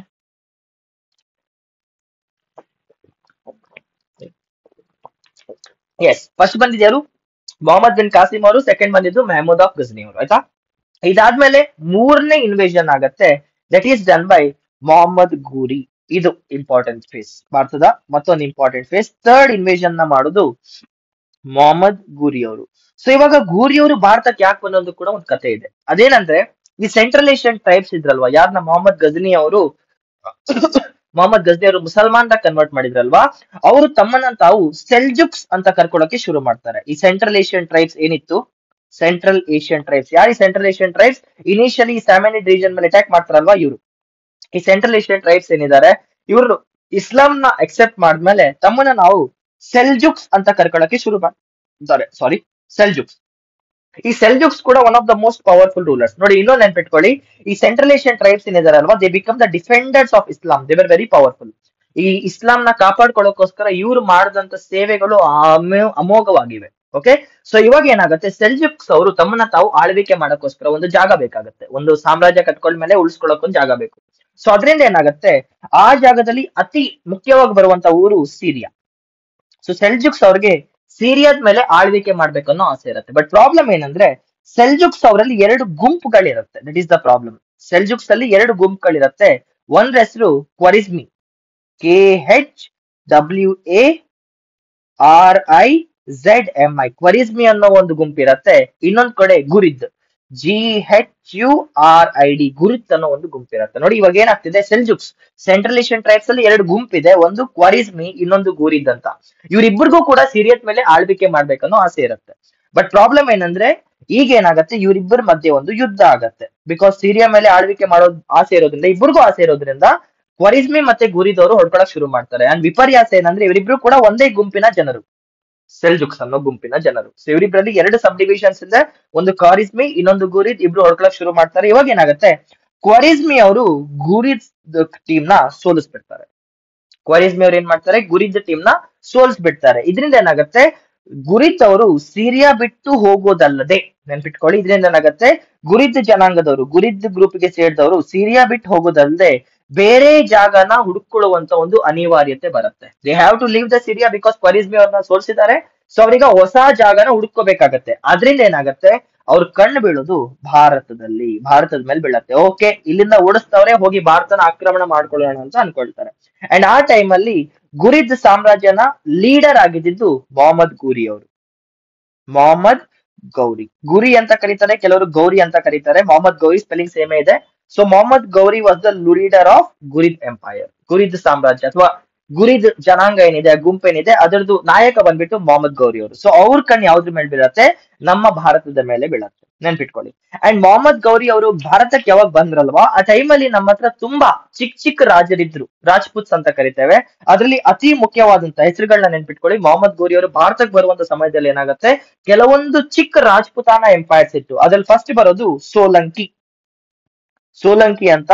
ಇವ್ರು ಬಂದ್ಬಿಟ್ಟು ಗುಜರಾತ್ ಅಲ್ಲಿ ಇರ್ತಾರೆ, ಗುಜರಾತ್, ಸೋಲಂಕಿ, ಆಯ್ತಾ, ಇಂಪಾರ್ಟೆಂಟ್. ಇದಾದ್ಮೇಲೆ ಚೌಹಾನ್ಸ್ ಅಂದ ಕೂಡ ನಿಮ್ಗೆ ಫಸ್ಟ್ ಬರೋ ಹೆಸರು ಪೃಥ್ವಿರಾಜ್ ಚೌಹಾನ್, ಅವ್ರ ಬಗ್ಗೆ ಬರ್ತೇನೆ. ಇವ್ರು ಇದಿದ್ದು ಅಜ್ಮೀರ್ ರೀಜನ್ ಅಲ್ಲಿ. ಇದಾದ್ಮೇಲೆ ನೆಕ್ಸ್ಟ್ ಬರೋದು ತೋಮಾರ್ ಅಂತ ಒಂದು ಡೈನೆಸ್ಟಿ ಇತ್ತು. ಇವ್ರು ಬಂದ್ಬಿಟ್ಟು ಡೆಲ್ಲಿಯಲ್ಲಿ ಆಳ್ವಿಕೆ ಮಾಡ್ತಾ ಇದ್ರು. ಇದಾದ್ಮೇಲೆ ಪ್ರತಿಹಾರಾಸ್ ಇದ್ರು, ಪ್ರತಿಹಾರ್ ಬಂದ್ಬಿಟ್ಟು ಇವರು ರಾಜಸ್ಥಾನ್ ಅಲ್ಲಿ ಆಳ್ವಿಕೆ ಮಾಡ್ತಾ ಇದ್ರು. ಅದಾದ್ಮೇಲೆ ಪರ್ಮಾರ್ ಅಂತ ಇನ್ನೊಂದು ಗುಂಪಿತ್ತು, ಪರ್ಮಾರ್ ಬಂದ್ಬಿಟ್ಟು ಇವರು ಮಾಲ್ವಾ ರೀಜನ್ ಆಫ್ ಮಧ್ಯಪ್ರದೇಶ ಅಲ್ಲಿ ಆಳ್ವಿಕೆ ಮಾಡ್ತಿದ್ರು. ಇದಾದ್ಮೇಲೆ ಚಾಂದೇಲ್ ಅಂತ ಇನ್ನೊಂದು ಗ್ರೂಪ್ ಇತ್ತು, ಇವ್ರು ಬಂದ್ಬಿಟ್ಟು ಬುಂದೇಲ್ಖಂಡ್ ಅಲ್ಲಿ ಆಳ್ವಿಕೆ ಮಾಡ್ತಾ ಇದ್ರು, ಬುಂದೇಲ್ಖಂಡ್. ಸೊ 1 ಆಯ್ತು, 2 ಆಯ್ತು, 3 ಆಯ್ತು, 4 ಆಯ್ತು, 5 ಆಯ್ತು, 6 ಆಯ್ತು. ಇನ್ನೊಂದಿದೆ, ಒಂದ್ ನಿಮಿಷ. ಚಾಲುಕ್ಯ, ಪ್ರತಿಹಾರ, ಪರ್ಮಾರ್, ಚೌಹಾನ್, ತೋಮಾರ್, ಹಾ ಎಸ್, ಘಡೌಲಾ. ಓಕೆ, ಇವ್ರನ್ನ ಕರೆಕ್ಟ್ ಆಗಿ ನಂಗೆ ಪ್ರೊನೌನ್ಸ್ ಮಾಡಕ್ಕಾಗಲ್ಲ, ಅದಕ್ಕೆ ಹೆಸರು ಹೇಳಕ್ ಆಗ್ತಿಲ್ಲ. ಗಡೌಲಾ ಅವರು, ಇವರು ಕನ್ನೌಜ್ ರೀಜನ್ ಅಲ್ಲಿ ಆಳ್ವಿಕೆ ಮಾಡ್ತಾ ಇದ್ರು, ಕನ್ನೌಜ್ ಅದೇ ಗಡ್ಡೌಲಾ, ಇದ್ರೊಂದೇ ಪ್ರೊನೌನ್ಸಿಯೇಷನ್ ನಂಗೆ ಕರೆಕ್ಟ್ ಆಗಿ ಬರಲ್ಲ.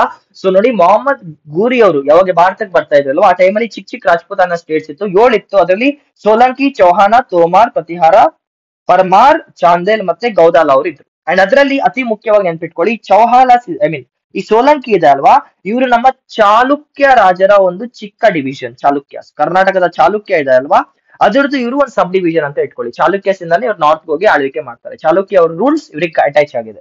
ಸೊ ಸೋಲಂಕಿ, ಚೌಹಾನ್, ತೋಮಾರ್, ಪ್ರತಿಹಾರ್, ಪರ್ಮಾರ್, ಚಾಂದೇಲ್ ಮತ್ತೆ ಗೌದಾಲ. ಸೊ ಈ 7 ಜನರು, ಈ 7 ಚಿಕ್ಕ ರಾಜಪೂತಾನ ಸ್ಟೇಟ್ಸ್ ಭಾರತದಲ್ಲಿ ಆಳ್ವಿಕೆ ಮಾಡ್ತಾ ಇತ್ತು. ಸೊ ಇವಾಗ ಏನಾಗುತ್ತೆ, ಇನ್ನೊಂದು ಕೂಡ ನೆನ್ಪಿಟ್ಕೊಳ್ಳಿ, ಒಂದ್ ಚಿಕ್ಕ ಸ್ಟೋರಿ ಹೇಳ್ಬಿಡ್ತೇನೆ. ಚೌಹಾನ್ ಫ್ಯಾಮಿಲಿಯಲ್ಲಿ ಇದ್ದಂತ ಪೃಥ್ವಿರಾಜ್ ಚೌಹಾನ್ ಅವರು ಏನಾಗ್ತಿದ್ರು, he was acting as the leader. ಒಬ್ಬ ನಾಯಕನಾಗಿ ಒಂದು ರೆಸ್ಪಾನ್ಸಿಬಿಲಿಟಿ ಹೊತ್ಕೊಂಡಿದ್ರು. ಅದೇನಂದ್ರೆ, ಈ 7 ಗ್ರೂಪ್ ಮೇಲೆ ಯಾರೇ ಹೊರಗಿನವ್ರು ಬಂದು ಅಟ್ಯಾಕ್ ಮಾಡಿದ್ರು ಕೂಡ, ಈ 7 ಚಿಕ್ಕ ರಾಜ್ಯದ ಮೇಲೆ ಯಾರೇ ಹೊರಗೆ ಬಂದು ಅಟ್ಯಾಕ್ ಮಾಡಿದ್ರು ಕೂಡ, ಪೃಥ್ವಿರಾಜ್ ಚೌಹಾನ್ ಅವರು ನೇತೃತ್ವದಲ್ಲಿ, ಪೃಥ್ವಿರಾಜ್ ಚೌಹಾನ್ ಅವರ ಲೀಡರ್ಶಿಪ್ ಅಲ್ಲಿ ಈ ಮಿಕ್ಕಿದ ರಾಜ್ಯರಿಗೆ ಸಪೋರ್ಟ್ ಮಾಡ್ಕೊಂಡು ಸೋಲ್ಸ್ಬಿಡ್ತಿದ್ರು. ಸೊ ಯಾರೇ ಇವ್ರ ಮೇಲೆ ಅಟ್ಯಾಕ್ ಮಾಡಿದ್ರು ಕೂಡ ಈ 7 ಜನ ಒಂದಾಕೊಂಡು ಅವ್ರನ್ನ ಫೇಸ್ ಮಾಡ್ತಾ ಇದ್ರು. ನೆನ್ಪಿಟ್ಕೊಳ್ಳಿ, ಈ ಒಕ್ಕಟ್ಟಿತ್ತು, ಈ ಒಂದು ಒಪ್ಪಂದ ಇತ್ತು. ಯಾರ ಮೇಲೆ ಯಾರೇ ಅಟ್ಯಾಕ್ ಮಾಡಿದ್ರು ಕೂಡ ಚೌಹಾನ್ ಅವರು ಲೀಡ್ ಮಾಡ್ತಾ ಇದ್ರು, ಮಿಕ್ಕಿದ 6 ಜನ ಅವರಿಗೆ ಸಪೋರ್ಟ್ ಮಾಡ್ತಾ ಇದ್ರು. ಸೊ ಈ 7 ಜನರಲ್ಲಿ ಅತಿ ಪವರ್ಫುಲ್ ಬಂದ್ಬಿಟ್ಟು Chauhan dynasty. Okay, Chauhan. And ಅದರಲ್ಲಿ ಅತಿ ಮುಖ್ಯವಾಗಿ ಬರುವಂತ ಹೆಸರು ಪೃಥ್ವಿರಾಜ್ ಚೌಹಾನ್ ಅವರು. ಕತೆ ಏನ್ ಹೇಳುತ್ತೆ ಅಂದ್ರೆ, ಪೃಥ್ವಿರಾಜ್ ಚೌಹಾನ್ ಅವರು ಇದಾರಲ್ವಾ, ಅವರು ಗೌಂಡ್ವಾಲ ಕನ್ನೌಜ್ ಅಲ್ಲಿ ಇದ್ದಂತ ರಾಜ ಆದಂತ ಜೈಚಂದ್, ನೆನ್ಪಿಟ್ಕೊಳ್ಳಿ. ಏನಾಗತ್ತೆ, ಈ ಗೌದಾಲ ಇದೆಯಲ್ಲ, ಇದರಲ್ಲಿ ರಾಜನಾಗಿದ್ದಂತ ಜೈಚಂದ್ ಅವರ ಮಗಳನ್ನ ಪ್ರೀತಿಸಿ ಮದುವೆ ಆಗ್ತಾರೆ. ಯಾರ ಮಗಳನ್ನ?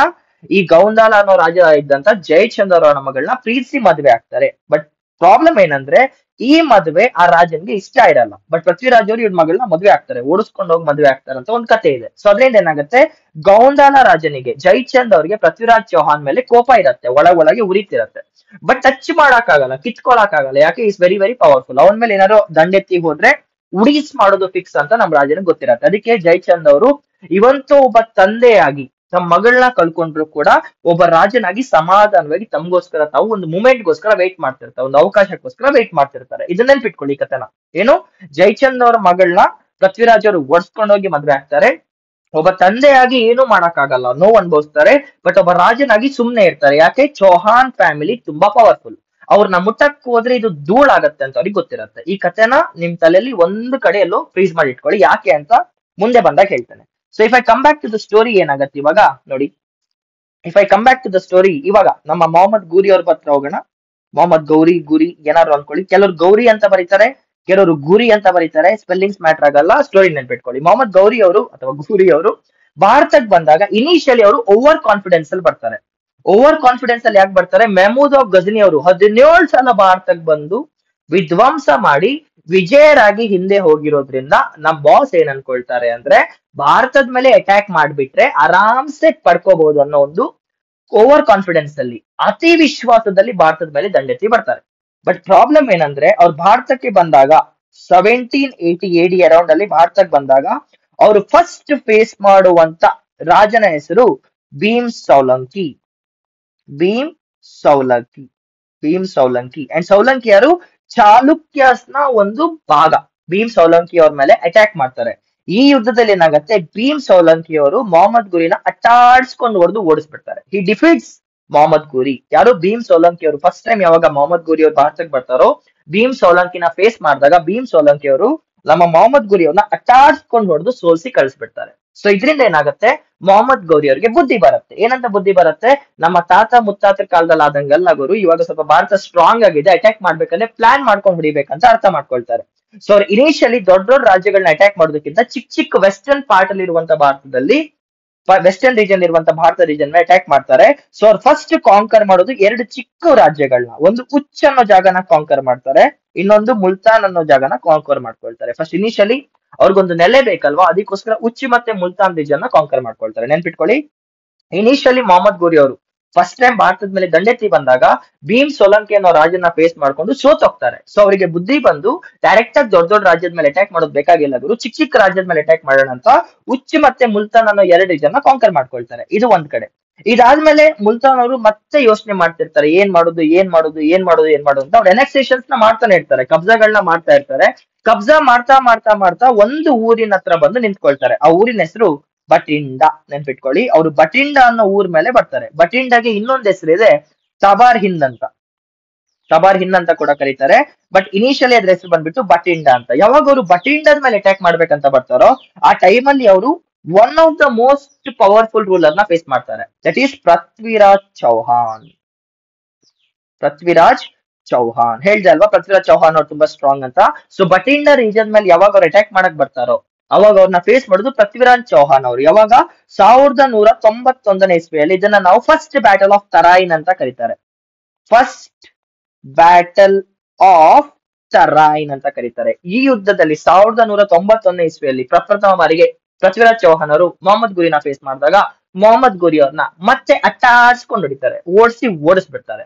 ಹಿ defeats Mohammad Ghori in the first battle of Tarain. And ಇದರಿಂದ ಮೊಹಮ್ಮದ್ ಗುರಿ ಅವ್ರಿಗೆ ತುಂಬಾ ಇನ್ಸಲ್ಟ್ ಕೂಡ ಆಗತ್ತೆ, ಅಂಡ್ ಅವರಿಗೆ ನೋವು ಕೂಡ ಆಗತ್ತೆ. ಬಿಕಾಸ್ ಸೆಕೆಂಡ್ ಫೇಲಿಯರ್ ಇದೆ ಅವ್ರದ್ದು. ಫಸ್ಟ್ ಟೈಮ್ ಬಂದಾಗ ಭೀಮ್ ಸೋಲಂಕಿ ಅವರು ಓಡಿಸಿದ್ರು, ಸೆಕೆಂಡ್ ಟೈಮ್ ಬಂದಾಗ ಪೃಥ್ವಿರಾಜ್ ಚೌಹಾನ್ ಅವರು ಕೂಡ ಓಡಿಸ್ತಾರೆ. ಇವಾಗ ಅವ್ರಿಗೆ ಇನ್ನೊಂದು ವಿಷಯ ಅರ್ಥ ಆಗತ್ತೆ, ಚೌಹಾನ್ ಫ್ಯಾಮಿಲಿನ ಫೇಸ್ ಮಾಡೋದು ಅಷ್ಟು ಸುಲಭ ಅಲ್ಲ. ಯಾಕೆ, 7 ಕಿಂಗ್ಸ್ ಒಟ್ಟಿಗೆ ಸೇರಿ ಫೈಟ್ ಮಾಡ್ತಾರೆ. ಆರ್ಡೇನ್ ಹೇಳ್ದೆ ಅಲ್ವಾ, ಆ 7 ಜನ ಚಿಕ್ಕ ಚಿಕ್ಕ ಚಿಕ್ಕ ರಾಜರು ಒಟ್ಟಿಗೆ ಬರ್ತಾರೆ ಅಂತ. ಅದನ್ನ ಲೀಡ್ ಮಾಡೋದು ಯಾರು, ಪೃಥ್ವಿರಾಜ್ ಚೌಹಾನ್ ಅವರು. ಇವ್ರು ಲೀಡ್ ಮಾಡ್ಬೇಕಾದ್ರೆ ಮಿಕ್ಕಿದ 6 ಜನ ರಾಜರು ಕೂಡ ಒಂದಾಗೋದ್ರಿಂದ ಮೊಹಮ್ಮದ್ ಗುರಿ ಅವ್ರಿಗೆ ಡೈರೆಕ್ಟ್ ಆಗಿ ಭಾರತದ ಮೇಲೆ ಅಟ್ಯಾಕ್ ಮಾಡಕ್ ಆಗಲ್ಲ, ಅಥವಾ ಡೈರೆಕ್ಟ್ ಆಗಿ 7 ಜನರ ಮೇಲೆ ದಂಡೆತ್ತಿ ಬರಕ್ ಆಗಲ್ಲ. ಸೊ ಅವರೊಂದು ಕುತಂತ್ರ ನಡ್ಸಕ್ಕೋಸ್ಕರ ಟ್ರೈ ಮಾಡ್ತಿರ್ತಾರೆ. ಯಾವ್ದಾದ್ರು ಒಂದು ವೀಕ್ನೆಸ್ ಇದೆಯಾ ಅಂತ.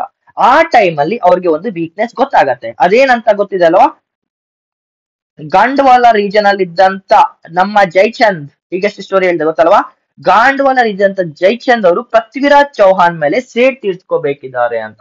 ಯಾಕೆ, ಪೃಥ್ವಿರಾಜ್ ಚೌಹಾನ್ ಅವರು ಜೈಚಂದ್ ಅವರ ಮಗಳನ್ನ ಎತ್ತಾಕೊಂಡು ಹೋಗಿದ್ದಾರೆ. ಈ ನೋವ್ನ ಅವರಿಗೆ ಮರೆಯಕ್ ಆಗ್ತಿಲ್ಲ. It's an insult. ಆ ಕಾಲದಲ್ಲಿ ಹೆಣ್ಮಕ್ಳನ್ನ ಓಡಿಸ್ಕೊಂಡು ಹೋಗಿದ್ರೆ ತುಂಬಾ ದೊಡ್ಡ ಇನ್ಸಲ್ಟ್ ಅದು ರಾಜ್ಪೂತ್ ಫ್ಯಾಮಿಲೀಸ್ಗೆ. ಅದರಲ್ಲಿ ಪೃಥ್ವಿರಾಜ್ ಚೌಹಾನ್ ಅವರು ಓಡಿಸ್ಕೊಂಡೋಗಿ ಮದ್ವೆ ಆಗಿರೋದ್ರಿಂದ ಜೈಚಂದ್ ಅವರಿಗೆ ಪೃಥ್ವಿರಾಜ್ ಚೌಹಾನ್ ಮೇಲೆ ಸೇಡ್ ತೀರ್ಸ್ಕೋಬೇಕು. ಈ ವಿಷಯ ಯಾವಾಗ ನಮ್ಮ ಗೌರಿ ಅವ್ರಿಗೆ ಗೊತ್ತಾಗುತ್ತೋ, ಈ ವಿಷಯ ಯಾವಾಗ ಗೌರಿ ಅವ್ರಿಗೆ ಗೊತ್ತಾಗುತ್ತೋ ಇವರು ಜೈಚಂದ್ ಹತ್ರ ಹೋಗಿ ಮಾತುಕತೆ ನಡೆಸ್ತಾರೆ. ಏನಂತ ನೋಡಗುರು, ನಿನ್ ಮಗಳನ್ನ ಅವ್ನ್ ಎತ್ತಾಕೊಂಡು ಹೋಗವನೆ, ನಿಂಗ್ ಇನ್ಸಲ್ಟ್ ಆಗಿದೆ, ಸೇಡ್ ತೀರ್ಸ್ಕೋಬೇಕಂತ ಇದೆಯಾ ಇಲ್ವಾ ಅಂತ. ಸೊ ಇನಿಷಿಯಲಿ ಜೈಚಂದ್ ಅವ್ರು ಏನಂತಾರೆ, ನೋಡ್ ಮಚ್ಚ, ನೀನ್ ಎಷ್ಟೇ ಮಾತಾಡ್ಕೋ, ಪೃಥ್ವಿರಾಜ್ ಚೌಹಾಣ್ ತುಂಬಾ ಪವರ್ಫುಲ್, ಅವನ್ನ ಎದ್ರಾಕೊಂಡ್ರೆ ನಮ್ ತಿಥಿ ನಾವೇ ಮಾಡ್ಕೊಂಡಾಗೆ, ನಾನ್ ಈ ಆಟಕ್ಕಿಲ್ಲ ಅಂತ ಹೇಳ್ತಾರೆ. ಬಟ್ ಗೌರಿ ಅವ್ರು ಏನ್ ಮಾಡ್ತಾರೆ, ಅಣ್ಣ ನಿನ್ ಮಗಳನ್ನ ಓಡಿಸ್ಕೊಂಡೋಗಿರೋದು, ಸ್ವಲ್ಪ ನಾಚಿಕೆ ಮಾನ ಮರ್ಯಾದೆ ಇದ್ರೆ ಫೈಟ್ ಮಾಡು, ನಿನಗ್ ನಾನ್ ಸಪೋರ್ಟ್ ಮಾಡ್ತೇನೆ ಅಂತ Gauri and Jaichand join hands. ಹೆಣ್ಣು ಮಗಳನ್ನ ಓಡಿಸ್ಕೊಂಡೋಗಿ ರೀಸನ್ ಕೊಟ್ಕೊಂಡು ಗೌರಿ ಅವ್ರನ್ನ ಪ್ರವೋಕ್ ಮಾಡ್ತಾರೆ, ರೊಚ್ಚಿಗೆ ಎಬ್ಬಿಸ್ತಾರೆ, ನೀನ್ ಯುದ್ಧ ಮಾಡ್ಗುರು, ನಾನ್ ಸಪೋರ್ಟ್ ಮಾಡ್ತೇನೆ ಅಂತ. ಸೊ ಇದ್ರಿಂದ ಏನಾಗತ್ತೆ, ಮತ್ತೆ ಸೆಕೆಂಡ್ ಬ್ಯಾಟಲ್ ಆಫ್ ತರೈನ್ ಆಗತ್ತೆ. ಸೆಕೆಂಡ್ ಬ್ಯಾಟಲ್ ಆಫ್ ತರೈನ್ ಮತ್ತೆ ಆಗತ್ತೆ in the year 1192, next year ಅಲ್ಲೇ ಆಗತ್ತೆ. 1191 ಅಲ್ಲಿ ಪೃಥ್ವಿರಾಜ್ ಚೌಹಾಣ್ ಅವರು ಗೋರಿನ ಸೋಲಿಸಿ ಹೋಗ್ತಾರೆ. ಸೆಕೆಂಡ್ ಟೈಮ್ ಅವ್ರು ಅಟ್ಯಾಕ್ ಮಾಡ್ತಾರೆ. ಇವಾಗ ಏನಾಗತ್ತೆ, ರಾಜ ಜೈಚಂದ್ ಅವರು ಸಪೋರ್ಟ್ ಮಾಡೋದ್ರಿಂದ, ಯಾರಿಗೆ, ಗೌರಿ ಅವ್ರಿಗೆ ಸಪೋರ್ಟ್ ಮಾಡೋದ್ರಿಂದ ಪೃಥ್ವಿರಾಜ್ ಚೌಹಾನ್ ನ ಸೋಲಿಸ್ಬಿಡ್ತಾರೆ. ಪೃಥ್ವಿರಾಜ್ ಚೌಹಾನ್ ಸೋಲ್ಸೋದಲ್ದೆ ಜೊತೆಗೆ ಅವನ್ನ ಸಾಯಿಸ್ಬಿಡ್ತಾರೆ. ನೆನ್ಪಿಟ್ಕೊಳ್ಳಿ, ತಮ್ಮಲ್ಲಿದ್ದಂತ ಒಬ್ಬ ರಾಜನ ಮೋಸದಿಂದಾನೇ ಪೃಥ್ವಿರಾಜ್ ಚೌಹಾನ್ ನ ಮೊಹಮ್ಮದ್ ಗೋರಿ ಅವರು ಸೋಲ್ಸಿ ಮತ್ತೆ ಸಾಯಿಸ್ಬಿಡ್ತಾರೆ. ಇದ್ರ ಒಪ್ಪಂದದ ಪ್ರಕಾರ ಜೈಚಂದ್ ಅವ್ರಿಗೆ ಏನ್ ಹೇಳಿರ್ತಾರೆ ಅಂದ್ರೆ, ನೋಡ್ಗುರು, ನೀನ್ ಗೆಲ್ಸಿ ಕೊಡು, ನಿನಗೆ ನನ್ನ ಭಾರತದಲ್ಲಿ ಇರುವಂತ ರಾಜ್ಯದಲ್ಲಿ ಕೆಲವೊಂದು ಭಾಗಗಳನ್ನ ಬಿಟ್ಕೊಡ್ತೇನೆ ಅಂತ ಕೂಡ ಹೇಳ್ತಾರೆ. ಕೆಲವೊಂದು ಚೌಹಾಣ್ ಫ್ಯಾಮಿಲಿ ಇರುವಂತ ರಾಜ್ಯನೂ ಬಿಟ್ಕೊಡ್ತೇನೆ, ಜೊತೆಗೆ ನಾನು ಭಾರತದಲ್ಲಿ ಗೆದ್ದಿರುವಂತ ರಾಜ್ಯನ ಕೂಡ ಬಿಟ್ಕೊಡ್ತೇನೆ ಅಂತ. ಅದ್ರ ಪ್ರಕಾರನೇ ಕೆಲವೊಂದು ಜಾಗಗಳನ್ನ, some parts of India were given back to Jaichand. Jaichand ನನ್ಗೆ ಅವನು ಬಿಟ್ಟು ಕೂಡ ಕೊಡ್ತಾನೆ, ಮಾತ್ ಮೇಲೆ ನಿಂತ್ಕೊಳ್ತಾನೆ ನಮ್ಮ ಹುಡುಗ. ಸೊ ಏನಾಗ್ತಿದೆ, ಇದರಿಂದ ಇವರ ಒಂದು ಫೇಕ್ ಒಪ್ಪಂದದಿಂದ, ಇವರ ಒಂದು ಸ್ವಾರ್ಥದಿಂದ ಪೃಥ್ವಿರಾಜ್ ಚೌಹಾನ್ ನ ಸಾಯಿಸೋದು ಅಲ್ಲದೆ ಕೆಲವೊಂದು ರಾಜ್ಯಗಳನ್ನ ಇವರು ನಮ್ಮ ಮೊಹಮ್ಮದ್ ಗೋರಿ ಅವರು ಜೈಚಂದ್ಗೆ ಬಿಟ್ಕೊಡ್ತಾರೆ. ಸೊ ಇದರಿಂದ ಏನಾಗುತ್ತೆ, ಪೃಥ್ವಿರಾಜ್ ಚೌಹಾನ್ ಅವರ ಸೋಲು ಮತ್ತೆ ಮರಣ ಎರಡು ಕೂಡ ಒಟ್ಟಿಗೆ ಆಗತ್ತೆ. ಯಾವಾಗ 1192 battle of Tarain, second battle of Tarain ಅಲ್ಲಿ. ಇದಾದ್ಮೇಲೆ ಏನಾಗುತ್ತೆ, ಮೊಹಮ್ಮದ್ ಗೋರಿ ಅವರು ವಾಪಸ್ ಹೊರಟೋಗ್ತಾರೆ. ಖುಷಿ ಆಯ್ತು ಅವನಿಗೆ, ಅಬ್ಬಾ ತುಂಬಾ ಸಾಧಿಸ್ಬಿಟ್ಟೆ ಗುರು ಅಂತ. ವಾಪಸ್ ಹೋಗೋ ಟೈಮಲ್ಲಿ ಏನಾಗುತ್ತೆ ನೋಡಿ, ಆ ಕಾಲದಲ್ಲಿ ಸ್ಲೇವ್ಸ್ ಇರ್ತಾರೆ. ಸ್ಲೇವ್ಸ್ ಅಂದ್ರೆ ಯಾರು, ಒಬ್ಬ ವ್ಯಕ್ತಿಗೆ ಕೆಲಸ ಮಾಡುವಂತ ಆಳುಗಳು, ಅತಿ ನಿಯತ್ತಾಗಿದ್ದಂತ ಆಳುಗಳು. ಅದ್ರಲ್ಲಿ ಮೊಹಮ್ಮದ್ ಗೋರಿ ಅವ್ರಿಗೆ ಅತಿ ನಿಯತ್ತಾಗಿ 3 ಜನ ಇರ್ತಾರೆ. ಅದ್ರಲ್ಲಿ ಒಬ್ಬನ ಹೆಸರು ಮಾತ್ರ ನೆನ್ಪಿಟ್ಕೊಳ್ಳು, ಕುತುಬುದ್ದೀನ್ ಐಬಕ್ ಅವರು. ಅವ್ರ ಸ್ಪೆಲ್ಲಿಂಗ್ ನಂಗೂ ಕೂಡ ಕರೆಕ್ಟ್ ಆಗಿ ಬರಲ್ಲ. ಕುತುಬುದ್ದೀನ್ ಐಬಕ್ ಅವ್ರ ಅಂತ ಏನಿದ್ದಾರೆ, AIBAK, ಒಂದ್ ನಿಮಿಷ, Qutub QTUB, Uddin UDIN, Aibak AIBAK. Okay, Qutubuddin Aibak ಅವ್ರಿಗೆ ಇವ್ರನ್ನ ಕಳಿಸ್ಕೊಡ್ತಾರೆ. ಯಾರು, ಮೊಹಮ್ಮದ್ ಗೋರಿ ಅವ್ರು ವಾಪಸ್ ಹೋಗಿ ಕುತುಬುದ್ದೀನ್ ಐಬಕ್ ನ, ಹೋಗ್ ಗುರು, ಭಾರತದಲ್ಲಿ ನಾನು ತುಂಬಾ ಸಾಧಿಸ್ಬಿಟ್ಟಿದ್ದೇನೆ, ನೀನ್ ಹೋಗಿ ನನ್ನ ರಾಜ್ಯನ ನೋಡ್ಕೊ ಅಂತ ಅವ್ರನ್ನ ಕಳಿಸ್ತಾರೆ. ಇದ್ರೆ ಏನಾಗುತ್ತೆ, first slave comes to India, that is Qutbuddin Aibak ಅವರು ಭಾರತಕ್ಕೆ ಬರ್ತಾರೆ. ಯಾವ ವರ್ಷದಲ್ಲಿ ಬರ್ತಾರೆ, 1194 ಇಸ್ವಿಯಲ್ಲಿ as a representative of Mohammad Ghori Qutbuddin Aibak ಅವರು ಭಾರತಕ್ಕೆ ಬರ್ತಾರೆ. ಇದ್ ನೆನ್ಪಿಟ್ಕೊಳ್ಳಿ. ಈ ಟೈಮ್ ಪೀರಿಯಡ್ ಅಲ್ಲಿ ಏನಾಗುತ್ತೆ ಅಂದ್ರೆ, ಸ್ವಲ್ಪ ವರ್ಷ ಆದ್ಮೇಲೆ 1206 ಅನ್ಕೊಳ್ತೇನೆ, 1206ನೇ ಇಸ್ವಿಯಲ್ಲಿ ನಮ್ಮ ಜಾಟ್ಸ್ ಅಂತ ಹರಿಯಾಣದಲ್ಲಿ ಜಾಟ್ಸ್ ಅನ್ನೋರು ಇರ್ತಾರೆ. ಸೊ ಅವ್ರು ಏನ್ ಮಾಡ್ತಾರೆ, ಮೊಹಮ್ಮದ್ ಗೋರಿನ ಕ್ಯಾಪ್ಚರ್ ಮಾಡಿ ಸೆರೆ ಹಿಡಿದು ಸಾಯಿಸ್ಬಿಡ್ತಾರೆ. ನೆನ್ಪಿಟ್ಕೊಳ್ಳಿ. ಸೊ ಏನಾಗುತ್ತೆ, 1206ರಲ್ಲಿ ಹರಿಯಾಣ ಜಾಟ್ಸ್ ಅವರು ಮೊಹಮ್ಮದ್ ಗೋರಿಯನ್ನ ಮುಗಿಸ್ಬಿಡ್ತಾರೆ. ಇದರಿಂದ ಏನಾಗುತ್ತೆ, ಕುತುಬುದ್ದೀನ್ ಐಬಕ್ ಅವರು ತಮ್ಮದೇ ಆದಂತ ಒಂದು ಸಾಮ್ರಾಜ್ಯನ ಸೃಷ್ಟಿ ಮಾಡಕ್ಕೆ ಶುರು ಮಾಡ್ತಾರೆ. ನೆನ್ಪಿಟ್ಕೊಳ್ಳಿ, ಅದನ್ನೇ ನಾವು ಸ್ಲೇವ್ ಡೈನೆಸ್ಟಿ ಅಂತ ಕರೀತೇವೆ. Will come to that. For now you remember, Qutbuddin Aibak ಅವ್ರನ್ನ ಭಾರತಕ್ಕೆ ಕಳಿಸಿದ್ಯಾರು, ಮೊಹಮ್ಮದ್ ಗೌರಿ ಅವರು. ಯಾಕೆ ಕಳ್ಸಿದ್ರು, ತಾವು ಸಾಧಿಸಿದಂತ ರಾಜ್ಯದ ಮೇಲೆ ಆಳ್ವಿಕೆ ಮಾಡಕ್ಕೋಸ್ಕರ. ಅಂಡ್ ನೆನ್ಪಿಟ್ಕೊಳ್ಳಿ, ಕುತುಬುದ್ದೀನ್ ಐಬಕ್ ಅವರು ಭಾರತಕ್ಕೆ ಬಂದಾಗ ಅವ್ರು ಫಸ್ಟ್ ಯುದ್ಧ ಮಾಡೋದು ಜೈಚಂದ್ ಜೊತೆ. ನೆನ್ಪಿಟ್ಕೊಳ್ಳಿ, ಜೈಚಂದ್ ಯಾರು, ಪೃಥ್ವಿರಾಜ್ ಚೌಹಾನ್ ಸಾಯಿಸಿರ್ತಾರಲ್ಲ ಅವರು. ಕುತುಬುದ್ದೀನ್ ಐಬಕ್ ಭಾರತಕ್ಕೆ ಬಂದಾಗ ಫಸ್ಟ್ ಅಟ್ಯಾಕ್ ಮಾಡೋದು ಜೈಚಂದ್ ಮೇಲೆ, ಜೊತೆಗೆ ಜೈಚಂದ್ ನ ಕೂಡ ಸಾಯಿಸ್ಬಿಡ್ತಾರೆ. ನೆನ್ಪಿಟ್ಕೊಳ್ಳಿ. ಏನಾಗ್ತಿದೆ ಇವಾಗ, ಮೊಹಮ್ಮದ್ ಗೋರಿ ಅವರು ಕುತುಬುದ್ದೀನ್ ಐಬಕ್ ಭಾರತಕ್ಕೆ ಕಳ್ಸಿದ್ಯಾಕೆ, ಭಾರತದಲ್ಲಿ ತಮ್ಮ ಸಾಮ್ರಾಜ್ಯಗಳನ್ನ ನೋಡ್ಕೊಳಕ್ಕೆ. ಅದೇ ಟೈಮಲ್ಲಿ ಕುತುಬುದ್ದೀನ್ ಐಬಕ್ ಅವ್ರು ಏನ್ ಮಾಡ್ತಾರೆ, ಭಾರತಕ್ಕೆ ಬಂದು ಜೈಚಂದ್ ನ ಸಾಯಿಸ್ಬಿಡ್ತಾರೆ. ಜೈಚಂದ್ ಯಾರು, ಪೃಥ್ವಿರಾಜ್ ಚೌಹಾನ್ ಸಾಯಿಸಕ್ಕೆ ಹೆಲ್ಪ್ ಮಾಡಿದಂತವ್ರನ್ನ ತಿರ್ಸಿ ಇಡೋದಂದ್ರೆ ಇದೆ, ಮೋಸ ಮಾಡಿದ್ರೆ ಮೋಸದಿಂದಾನೇ ಹೋಗೋದು ಅಂದಕ್ಕೆ ಇದು one of the example. So ಇಲ್ಲಿ ಏನಾಗ್ತಿದೆ, ಇನಿಷಿಯಲಿ ಜೈಚಂದ್ ಅವರು ಪೃಥ್ವಿರಾಜ್ ಚೌಹಾನ್ ಸಾಯಿಸಕ್ಕೋಸ್ಕರ ಮೊಹಮ್ಮದ್ ಗೋರಿ ಅವರಿಗೆ ಹೆಲ್ಪ್ ಮಾಡಿದ್ರು. ಮೊಹಮ್ಮದ್ ಗೋರಿ ಹೋದ್ಮೇಲೆ ಕುತುಬುದ್ದೀನ್ ಐಬಕ್ ನ ಕಳಿಸಿ, ಹೋಗ್ ಗುರು ಅನ್ನೋ ಮುಗಿಸು ಅಂತ ಜೈಚಂದ್ ನ ಮುಗಿಸಾಕ್ತಾರೆ. ಸೊ ಯಾವ ರಾಜ್ಯನ ಅವ್ರು ಬಿಟ್ಕೊಟ್ಟಿದ್ರು ಅದನ್ನೇ ವಾಪಸ್ ಕಿತ್ಕೊಂಡು ಹೊರಟೋಗ್ತಾರೆ. This is how it planned. ಇದನ್ನೇ ಮೋಸಕ್ಕೆ ಮೋಸ ಅಂತ ಹೇಳೋದು, ಅರ್ಥ ಆಯ್ತಾ? ಸೊ ಇದರಿಂದ ಏನಾಗುತ್ತೆ, ಇದಾದ್ಮೇಲೆ 1206ರಲ್ಲಿ ನಮ್ಮ ಮೀರ್ ಕಾಸಿಂ ಅಂತಾನೆ ಬರ್ತಿರತ್ತೆ. 1206 ಏನಾಗತ್ತೆ, ಮೊಹಮ್ಮದ್ ಗೋರಿ ಅವ್ರನ್ನ ಜಾಟ್ಸ್ ಸಾಯಿಸಿದ್ಮೇಲೆ ನಮ್ಮ ಇವರಾದಂತ ಯಾರವರು, ಕುತುಬ್ ಉದ್ದೀನ್ ಐಬಕ್ ಅವರು ಅಫಿಷಿಯಲ್ ಆಗಿ ಭಾರತದಲ್ಲಿ ಡೆಲ್ಲಿ ಸಲ್ತನಟ್ ನ ಸ್ಥಾಪನೆ ಮಾಡ್ತಾರೆ. ಯಾವ್ದನ್ನ? ಡೆಲ್ಲಿ ಸಲ್ತನಟ್ ನ. ಸೊ ಇಲ್ಲಿ ಸ್ಟೋರಿಗೆ ಬಂದ್ರೆ ಈಗ ಒಂದ್ ನಿಮಿಷ. ಸೊ ಮೊಹಮ್ಮದ್ ಬಿನ್ ಕಾಸಿಂ ಅವ್ರದ್ದಾಯ್ತು, ಮೊಹಮ್ಮದ್ ಗಜನಿ ಆಯ್ತು, ಮೊಹಮ್ಮದ್ ಗೂರಿ ಆದ್ಮೇಲೆ ಕುತುಬುದ್ದೀನ್ ಐಬಕ್ ನ ಭಾರತಕ್ಕೆ ಕಳ್ಸಿದ್ಮೇಲೆ ಅವರು ಫಸ್ಟ್ ಟೈಮ್ ಇವಾಗ ಡೆಲ್ಲಿ ಸಲ್ತನಟ್ ನ ಸ್ಥಾಪನೆ ಮಾಡ್ತಾರೆ. So in the next video we will start with Delhi sultanate and then with Mughal empire. ಇದು ಕಲ್ತ್ರೆ ಮೆಡಿವಲ್ ಪೀರಿಯಡ್ ಎಂಡ್ ಆಗುತ್ತೆ. ಅಂಡ್ ನೆನ್ಪಿಟ್ಕೊಳ್ಳಿ, ಮೆಡಿವಲ್ ಪೀರಿಯಡ್ ಅತಿ ಮೋಸ್ಟ್ ಸಿಗ್ನಿಫಿಕೆನ್ಸ್ ಏನಪ್ಪಾ ಅಂದ್ರೆ ಸ್ಪ್ರೆಡ್ ಆಫ್ ಇಸ್ಲಾಂ. ಭಾರತದಲ್ಲಿ ಇಸ್ಲಾಂ ಧರ್ಮ ಸ್ಪ್ರೆಡ್ ಆಗಿದ್ದೆ ಇಲ್ಲಿಂದ. ಅಂಡ್ ನೆನ್ಪಿಟ್ಕೊಳ್ಳಿ, ಭಾರತಕ್ಕೆ ಫಸ್ಟ್ ಇಸ್ಲಾಂ ನ ತಂದಿದ್ ಯಾರು? ಮೊಹಮ್ಮದ್ ಬಿನ್ ಕಾಸಿಂ ಅವರು. ಇವ್ರು ಬಂದಿದ್ ಯಾಕೆ? ಒಬ್ಬ ರಾಜನ ಮೇಲೆ ಸೇಡ್ ತೀರ್ಸ್ಕೊಳಕ್ಕೆ. ಸೇಡ್ ತೀರ್ಸ್ಕೊಳ್ತಾ ಇಸ್ಲಾಂ ಬೀಜನ ಭಾರತದಲ್ಲಿ ಬಿತ್ತನೆ ಮಾಡಿ ಹೊರಟೋಗ್ತಾರೆ. ಮುಘಲ್ಸ್ ಸ್ಟಾರ್ಟ್ ಆಗೋಕ್ಕಿಂತ ಮುಂಚೆಯಿಂದಾನೇ ಭಾರತದಲ್ಲಿ ಇಸ್ಲಾಂನ ಉದ್ಭವ ಶುರುವಾಗುತ್ತೆ. ಓಕೆನಾ? ಸ್ವಲ್ಪ ತೊದಲ್ತಾ ಇದ್ದೀನಿ because it's been 2 months videos ಮಾಡಿಲ್ಲ. ಬಟ್ ಪ್ರಾಕ್ಟೀಸ್ ಇಂದ ಮತ್ತೆ ಸೆಟ್ ಆಗ್ತೀನಿ. ಓಕೆನಾ? ಜೈ.